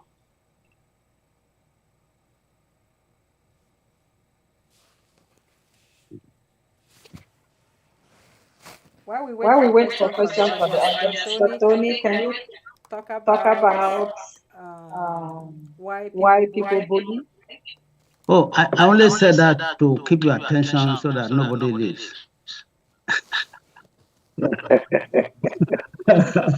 But no, Okay. on the most, well, I mean, really, when you talk about bullying and the kids, some of the issue with the kids sometimes, their behavior is so difficult to pinpoint why they do certain things, beside the fact that some of their behavior are inconsistently consistent. When you see some kids behaving certain way, like bullying, some of them come from home. Some people back home, they feel they don't have enough attention. And some kids will go at any length and use any outlet to get attention, either through bullying other kids, so that now they're mentioning his name, whether the name is for good or bad. So kids will do something like that to seek attention that they are not getting from home or from other areas. Some positive attention they are not getting, they go and display some attention, something negative that will give them attention. So it becomes negative attention, and they don't care as long as they get this attention. And sometimes, some kids just have a need to control other kids, and show off. I'm in charge, and they do that in the classroom, where they do things to get teachers' attention to the level where the teacher will send them out of the classroom, and they don't care. So some of these are some of the reasons. Need to control, lack of attention from home, that they have to use outlet, and sometimes the domino effect. The domino effect can come even from home, where you do that with you hear what is happening between your parents. Either the parents, the father and the mother, they have an argument, and they watch those things and see who, depending on the level of the anger between the families. And the kids will watch that and becomes a learned behavior, because bully is also a learned behavior. Nobody is born to be a buller. It's just the fact that sometimes they learn those behavior. And so the domino effect also is another reason why they go out to exercise their power. Siblings back home, you see kids bullying each other. We don't call it bullying there, but the way they interact in a rough way, they go out to do the same thing that lead to wrestling, even local wrestling between kids back home, that nobody is calling bully, but you cannot do it here. And I think that is one of those things that we need to be careful, especially if we are looking at it in a cultural way. A lot of those things are learned behavior, and they learn this from those multifactorial areas, from home, from watching other kids, from peer pressure, who can do better, who can show up during recess time. It happened during recess time too. Recess is supposed to be where you do this and do that, but now you cannot rough handle each other anymore. We will be considered bullied because somebody get hurt, and they are using that as physical thing. And so, unaware too, sometimes some kids just don't have tolerance. Especially, I've been telling you, saying November, Who is that? Some kids are intolerable of other kids' differences, just as adults do. Children also don't have tolerance for other peers' differences. In school, like somebody mentioned about being fat, being this, they see that as a difference. And so kids can pick on that. They can pick on anything that will hurt other people. And so, like I said before, looking at them, it's difficult to just say, this is what this reason is, this is what the reason is, but depending on the environment and where they're seeing those things that is happening, and they don't have tolerance for that, they start teaching, from teaching to bullying. They start teaching you, and then later on, when you react to that teaching, then they become boom. And so those are the reasons that I can come up with. There are more other things if you have to go deeper, but importantly, it's lack of attention that they tend to get, need for control, no matter what it is. It happens in families. You see some of your kids. My second daughter is very controlling, whereas the older one has so much tolerance to the point where I have to say something. This girl is walking over you. So, those things happen in the family circle as well. And then the dominant and the sibling and the unawareness about those 5 or 6 points that we need to be aware of. As it's happening, start controlling from home to say, if you do this, you are doing this now to your sister or your brother, other kids may not tolerate that. So we start teaching that from home that this behavior is not acceptable. When you go there, you may not have social friends because of this. They see you too controlling that you may not last long friends. You may not have a last long friend because you try to control everybody around you. And you become a loner later on. And so we need to look at those things. Yeah, low questions or additions? Yes. Yeah, I was just going to say low self-esteem is one other area. Yes. Because it's that. Because some of these students, they want to feel good about themselves, regardless of how life is treating them. And then the school is a place. I want to say this though, because I'm looking at some of the comments. Somebody said, if school is not acting adequately on bullying incidents, where can we elevate such? Well, I'm just saying that our hands are tied too, as educators, super duper tied. Now, you are all aware of the legislation that says that if they're in pre-K through third grade, no matter what, even if they kill a kid, we cannot suspend them. That's what the law says. And that law goes into effect in a day or two. Well, it's gone into effect in August. So our hands are tied and the kids know our limitations. And this is causing a lot of anxiety among our teachers because they are also abused. They are also bullied. Let's be honest about this. So yeah, we can have a community forum and talk about what we want to see to avoid these incidents of bullying. Because in the past, a bully can be dismissed, suspended, all that stuff. But now it's going to be very, very difficult. And then when we look at our data at the beginning of this school year, I mean, last week we had a opening week where we prepared.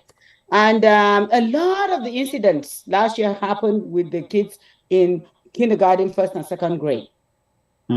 And these are serious incidents, incidents of physical aggression. We can't use assault anymore at the K-12 level. It is physical aggression, substantive bodily harm, no bodily harm, all that stuff.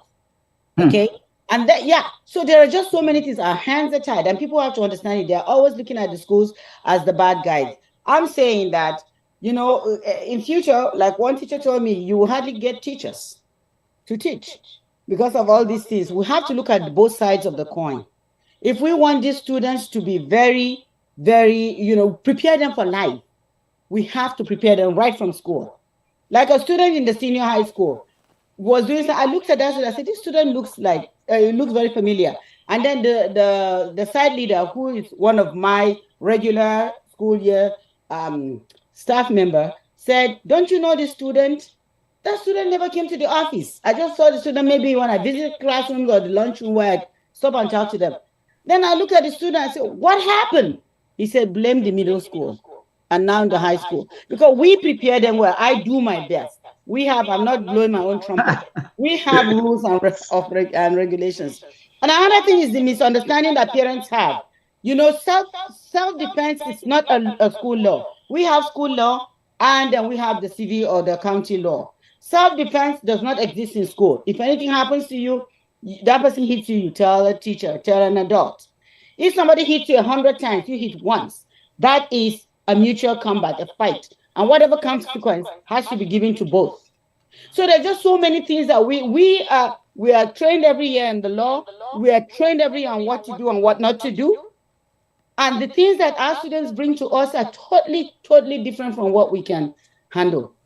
Right now, you see, even, go to the senior high schools, they're kissing, they're making out.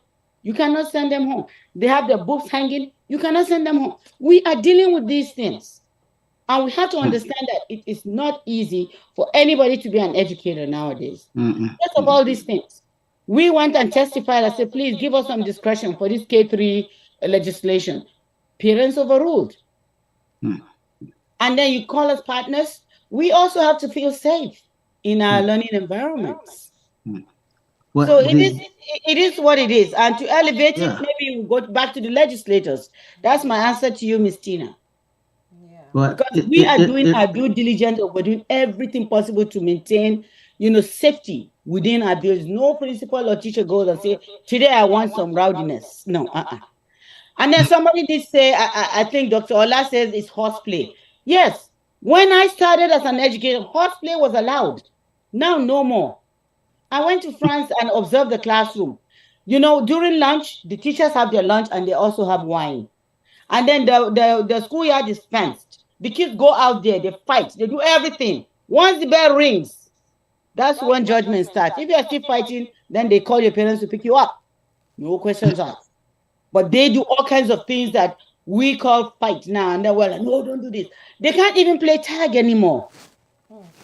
So our hands are tied. There's just so much going on with whomever is making the rules. Well, you know what? This is, again, like I always say, when we have a conversation like this, that's when we see everybody's frustration level, what they have been doing, and how you have to be there. Because sometimes it's hard for teachers sometimes to even. I was talking to a teacher a few weeks ago about how do they even describe or define disruptive behavior in the classroom, because that seems to be another issue. Disruptive behavior, what is the definition for that sometimes? Maybe Dr. Lawson, you might be able to shed light into that, because in my own way, not being a teacher, but more of, behavioral health person, I always see disruptive behavior, because sometimes when I say teachers cannot let something go untouched or untalked about, they was defended by saying it's a disruptive behavior. And in my own definition, I say disruptive behavior is any behavior that stops teacher from teaching or student from learning. And they will say, well, what does that really mean? I say, hey, analyze that. I say a behavior that stops you from teaching your curriculum, and the behavior that stops other students from learning is what I consider in my behavior analysis as being disruptive. Now, I'm not sure if I'm getting it across enough clearly to that particular teacher. Maybe the school has different way of looking at disruptive behavior that may happen and leads to other issues of saying they kick the student out. Well, we have students who can just decide to tear everything, and then turn tables, turn chairs. And of course, what we do now is the teacher removes everybody else to a safe place, and that child continues to be destructive until help comes. You go to all these non-violent NVCI training, they say don't touch the child. We discussed this, Dr. Oni. I wish you were at that discussion Monday when we discussed this whole thing. So, Dr. Lawson, I'm glad you are bringing this up.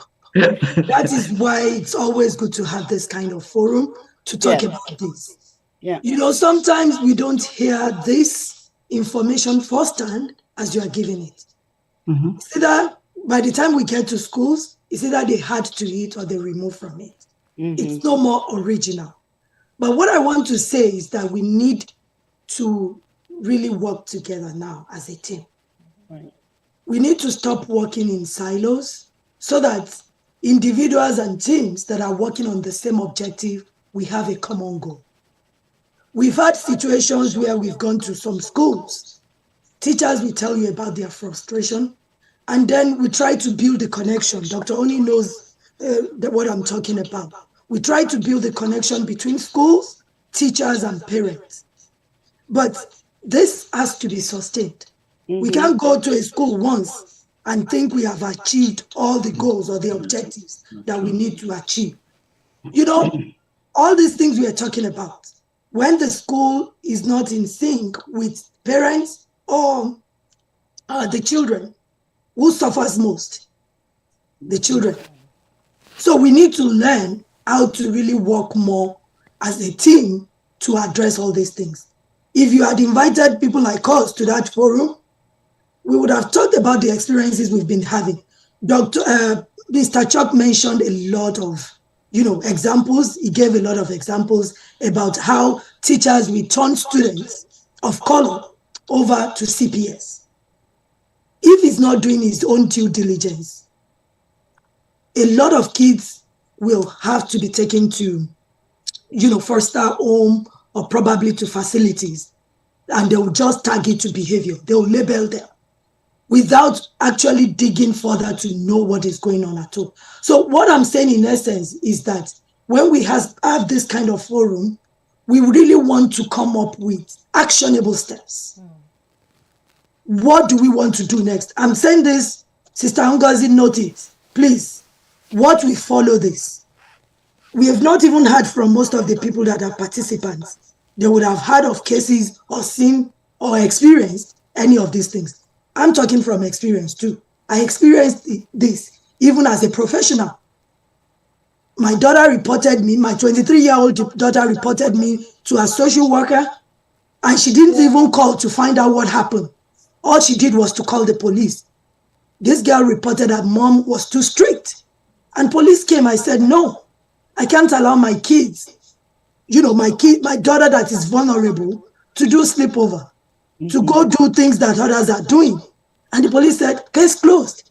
So sometimes we need to train our social workers, even people from our own culture who are social workers. They are always the first to report cases under the pretense, I don't know what to do next. And I think it's better for me to go and so we need to allow them to attend more training, most of the trainings that we do, to tell them the next steps they need to do. Also, we do cultural consultation. You talked about interpretation and things like that. Dr. Fatima, we've had cases, Dr. Oni will tell you this. He once took a child from the Somali community home, and the child was interpreting something else to the grandmother. This boy has behavior, and I just watch him in the classroom in Minneapolis Public School, and by the time I left the classroom, he was out of control again, and they put him in the police car to go home. And when they got to Riverside, the grandma came out of the car, out of the house, and the boy came, and they put the language to each other. Why are you in police car? And he said he missed his boss. He missed his school boss. Just telling that to the grandma, and grandma was doing like this, thanking the police for bringing him home. And the police is telling this boy that this will not happen again. And then he told the grandma again that next time he should be outside on time. He never talk about the behavior. So you can see why the system says you cannot interpret for your parent or this or that. In this kind of situation, there may be some other issues, but things that have to do with student behavior like that. I did not find out until the next session in the class, in the therapy, and I said, oh, so how did your grandma reacted to being taken home?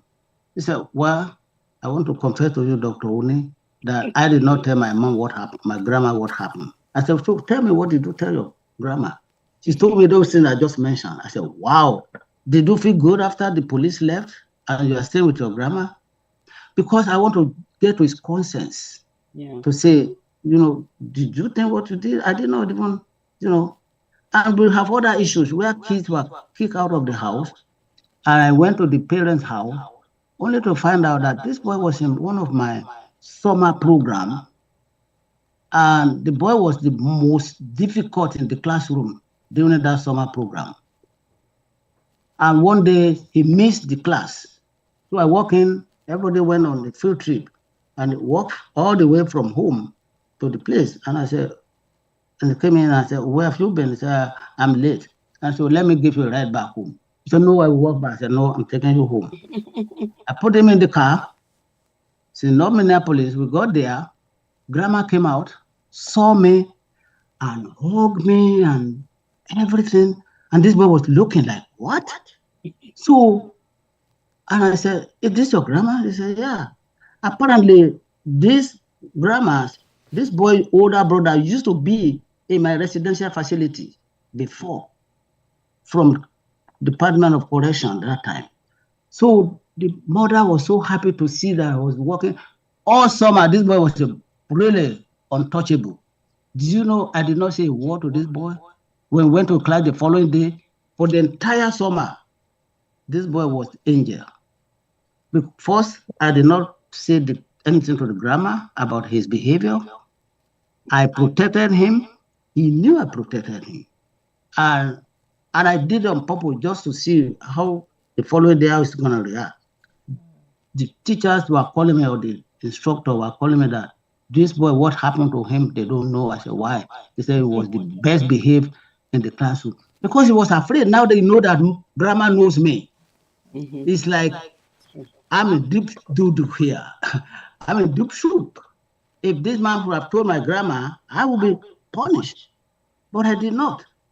So relationship matters, is what I want to get out of here. This boy knew I have a relationship with his grandma, the way the grandma received me. Make him to be. How many teachers have relationship with students and their parents? And sometimes that carries a long way. When you know kids from home, just outside the classroom, it's a message. When they know you know them, that is what happened in Africa, because they know you know the teachers. Thank you. Thank you. Thank you, Dr. It's good to have a relationship. Can I go in another direction now? Yes, sir. I want to advise parents that have their children in high school trying to go to college. You need to take interest in the colleges they are applying for, because sometimes these counselors, because of their color, they will tell them, oh, you can't get into here. I remember my daughter, they asked her to go to community college first, but she was one of the best, the first 20 in his class because of her color. She came home, I said, don't mind them. So by the time she graduated, she had scholarship throughout her stay in UFM. So please and please, let's follow them. Don't let us just follow the advice of their advisors. Some of these advisors will, because of their color, they'll counsel them wrongly.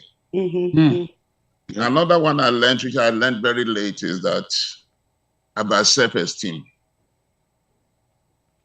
Back in Africa, you wear a school uniform, but here, the first 1 week, they want to look different, neat.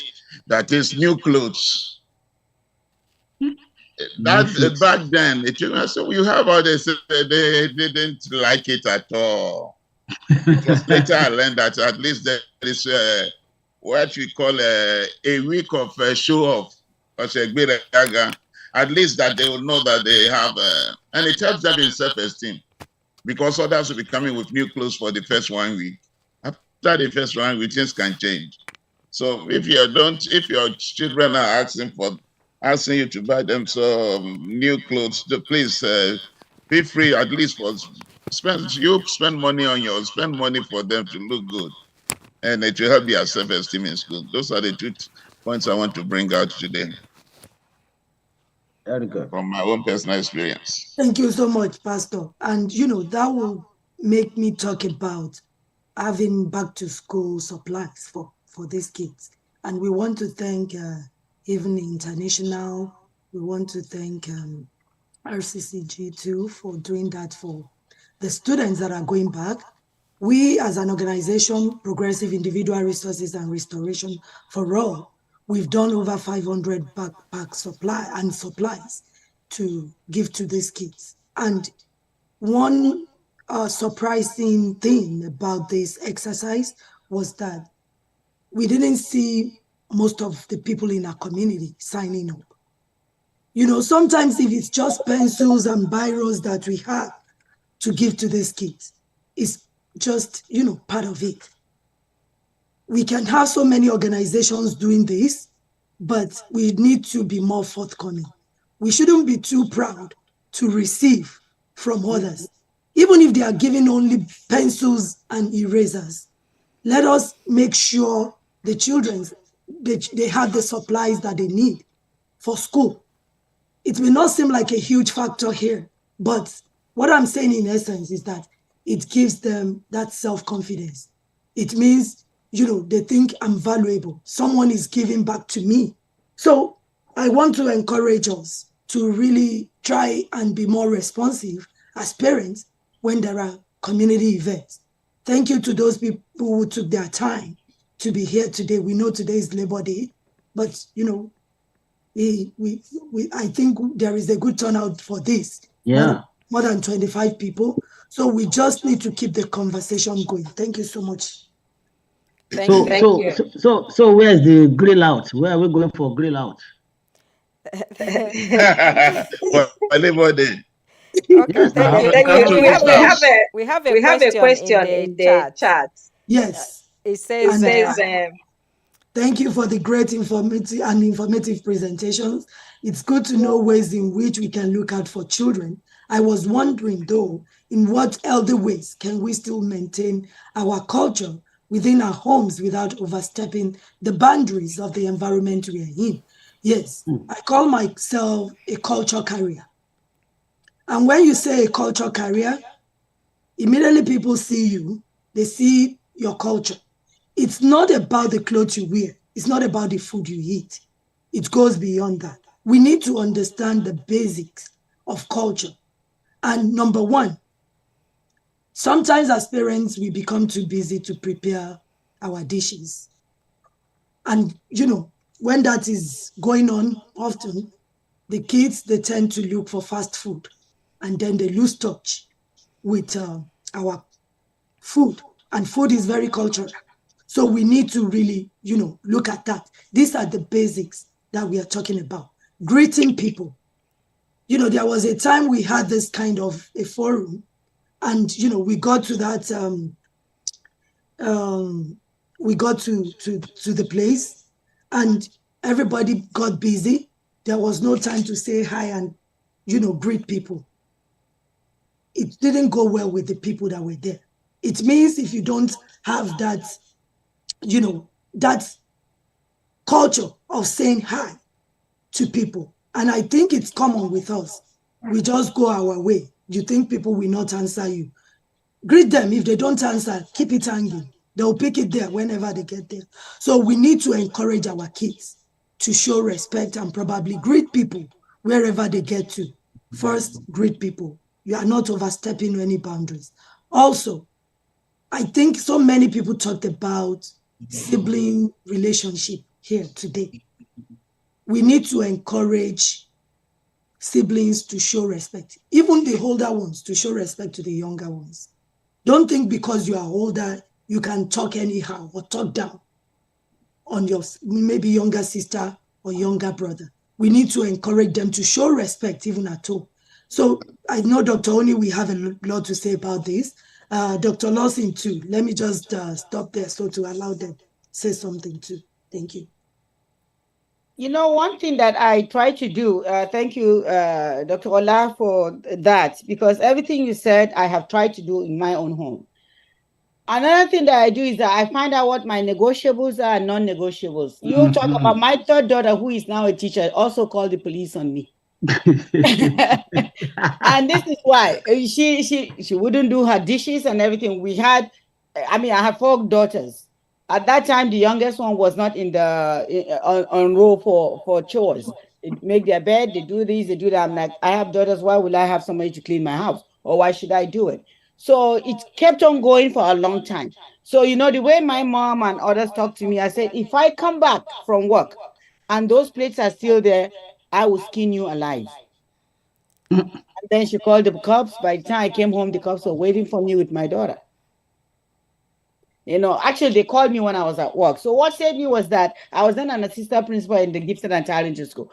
What saved me was, I explained respect, and I was crying when I saw the car. I'm like, oh my gosh, I'm going to lose my child, And then as soon as, he heard, and then one thing she did was that she already told him the home she wanted to go to, a foster home. I didn't allow sleepovers either. So all these kids would come with their nails painted and everything, and they thought that they were suffering. So then, after that experience, I defined what my negotiables are and what my non-negotiables are. I stopped talking big, like, I am your mom. I'm going to, I'll send you home to Africa. I stopped threatening, but I had my own way of making sure that they understand my cultural lens, where I'm coming from. It was not easy. I won't lie to you. They turned out all good, but it was a lot. This environment really sucks your kids. When they go to school, and the other things that you want to be in school too, please visit. We just lost 3 children, 16, 14, and they are my husband's cousins in South Carolina. 3 of them died fire at night. Both parents were working. Mom has been working. I think she did a night shift, did a morning shift, did another night shift. So we Africans, we are really losing it. Money is not everything. Trust me, you can make it work with one shift. I'm not saying that I'm criticizing those who are making. Stay with your kids. That's how you do the culture. That's how you cook your food for them to. I mean, our foods are not in fast food. Even if you go to the restaurant, how many of that? A small bowl of rice is like what, $13, $14. You have children, how can you feed them? So it is important for us to have our negotiables and non-negotiables. It's important for us to stay abreast with what is going on. Let them see us also in schools. I'm not saying be the PTO president or whatever it is. Let your kids see you in school and know what is going on. Know who their friends are. I know there was a lady that stopped sending her child. Said that cultural woman. She used to call me a cultural woman. I said, I'm proud to have a culture that I can infuse in my daughters. Although after she reported me, I kind of slowed down a little bit. But to be honest with you, at that time, I had already put as much culture as I could in, especially the older ones. So it is important. I can feel my pain, I can feel other people's pain, but we have to be very consistent. We have to make sure we're in their lives. We explain everything. It's not like our parents say because I say so. No, you have to explain everything. That's how they learn, and tell them why this is the way that it should be. And make sure that, as you are doing that, you are also introducing them to other members of the community. One thing that America did great for me is the student housing. We had all 3 of our 4 children in the student housing, and we all these aunties and uncles that they are not blood, but they are people who helped raise them. And to this day, we kept that relationship.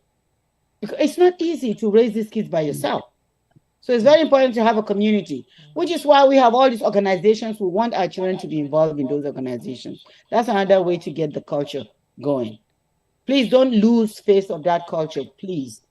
Let us not be ashamed also to teach our children our culture. Let us not be afraid to tell them what our negotiables are and what our non-negotiables are. Thank you. Well, you all guys, you cover it all. I just know that, when you talk about culture, sometimes we use this culture, we parents, we use it to our advantage sometimes, because we try to enforce something that we are born with, but we are forgetting that those kids may not experience it the same way we experience it when we are their age. And so it is important to look at their level of understanding sometime before you enforce certain cultural behaviors, because they may not understand it. I'm sure there are some kids, when my kids were growing up, we usually go to Nigerian events. They go to a certain age, I don't even bother them anymore, because sometimes we still don't believe that they need to offshore of that. When you still saying, let's go here, and they say they don't want to go, that doesn't mean they're disobedience. To get to a certain age, that we need to also notice that this is not their interest anymore. We need to be able to know when that happens, so that we don't involve ourselves in exercising futility to become power struggle about maintaining certain type of culture. it gets to a certain level that they themselves will know there are things we ourselves came here with that we shed it off in some of our culture too, because we see the differences. There's certain thing we do back home and we call it cultural thing, may not be that cultural when we get here too. But we're able to disseminate that. We are able to differentiate that. So when we too are able to say certain things we do not hold on to it anymore, we should be able to say we should be able to do that with them. So that is just my own way, because I do know that certain things I just don't hold on to. That doesn't make sense to me. But we use this culture when it favors us. Mainly, I'm doing it because it's part of my culture. People say that, but it's what they say, do as I say, but not as I do. And we, some parents, we do that a lot. And so, and I like the approach Dr. Lawson said about negotiation. People will tell you, why will I be negotiating with my child? I can just say, do it and it should be done. No, that is where we have this dissonance and cultural ritual facts. And so a lot of time I tell parents, pick your battles. Not all battles you need to have a battalion to fight with you. So by not picking our battle is when we get into a lot of rift with our children. So please, my takeaway will be, pick your battles. Not all battles require trillions of soldiers. So that's some battles need an attorney. Well, not your attorney. That is why I rather do mediation than attorney. I think one part of the question that says about how to deal with the system and our own background is there is usually a thin line not to cross the line and get into their problem. I think, as you have said, we need to have a lot of conversation with our children. Mm-hmm.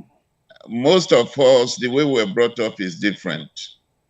But here, the best thing is to draw the children close to you.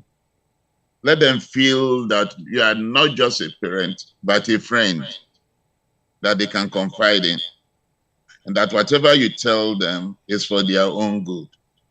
Because here, the children, you tell them, you know the system, how it operates, so don't do this, say why. Mm-hmm. And then you say, so that you don't make a mistake, say, but you made your mistake while you were growing up. Let me make my mistakes and then... But the problem is the mistake may be costly. We have made the mistake to guide you not to make the same mistake. Yeah, that's true. So sometimes it's a very difficult situation raising children here. I've known parents that decided to send their children to Africa for at least 1 year to learn how to, maybe that will change them. Some work, some didn't work. So it's not easy. But I will advise us to draw the children close to us. Don't let us behave only as parents. Let's behave as their friends so that they can confide in us. Wow, Wow, thank you, panelists. We really enjoyed this session. We want to thank the participants. As well, we want the participants to also everyone to know that this is sponsored by Ramsey County. Ramsey County, we are grateful to them for sponsoring this discussion. And I think Dr. Ni, I want to surprise you. So in 6 months' time, let's come back and have another discussion, a follow-up to this one. So is that okay? Is that okay with you, Dr. Ni? Ask Dr. Lawson and Dr. Ola. Yeah, sometime between March and April. So let's have a follow-up, and maybe we can send out a survey to know if we can do it. It's better to do it in person or we should continue doing it virtual. So that will be a discussion. Hopefully, all our panelists will be available for that time. Thank you. Any final words from our panelists, and also if there is anybody from the participants that want to say something, please feel free to say before we close.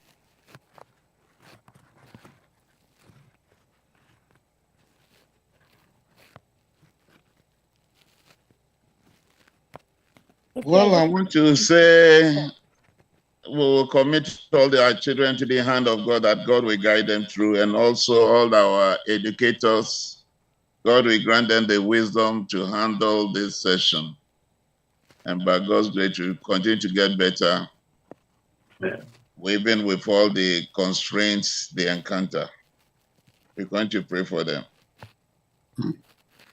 Thank you. No need to say more. Thank you so much. This was a good closing. Thanks for the opportunity to share. Thank you. Thank you. Same thing. Thank you very much for putting this together and choosing the date like this. It's okay, but deny some of us the grilling. It's not too late, Dr. We are coming to your house. Don't escape. Okay, please, everyone, we are going to Dr. Oni's place for grilling. Can you address? I am at the state fair. We'll meet you there, Dr. Oni. Thank you all. This is really informative, and I'm glad that we're able to share the knowledge together and co-create some of the future plans. Thank you. Thank you, sir.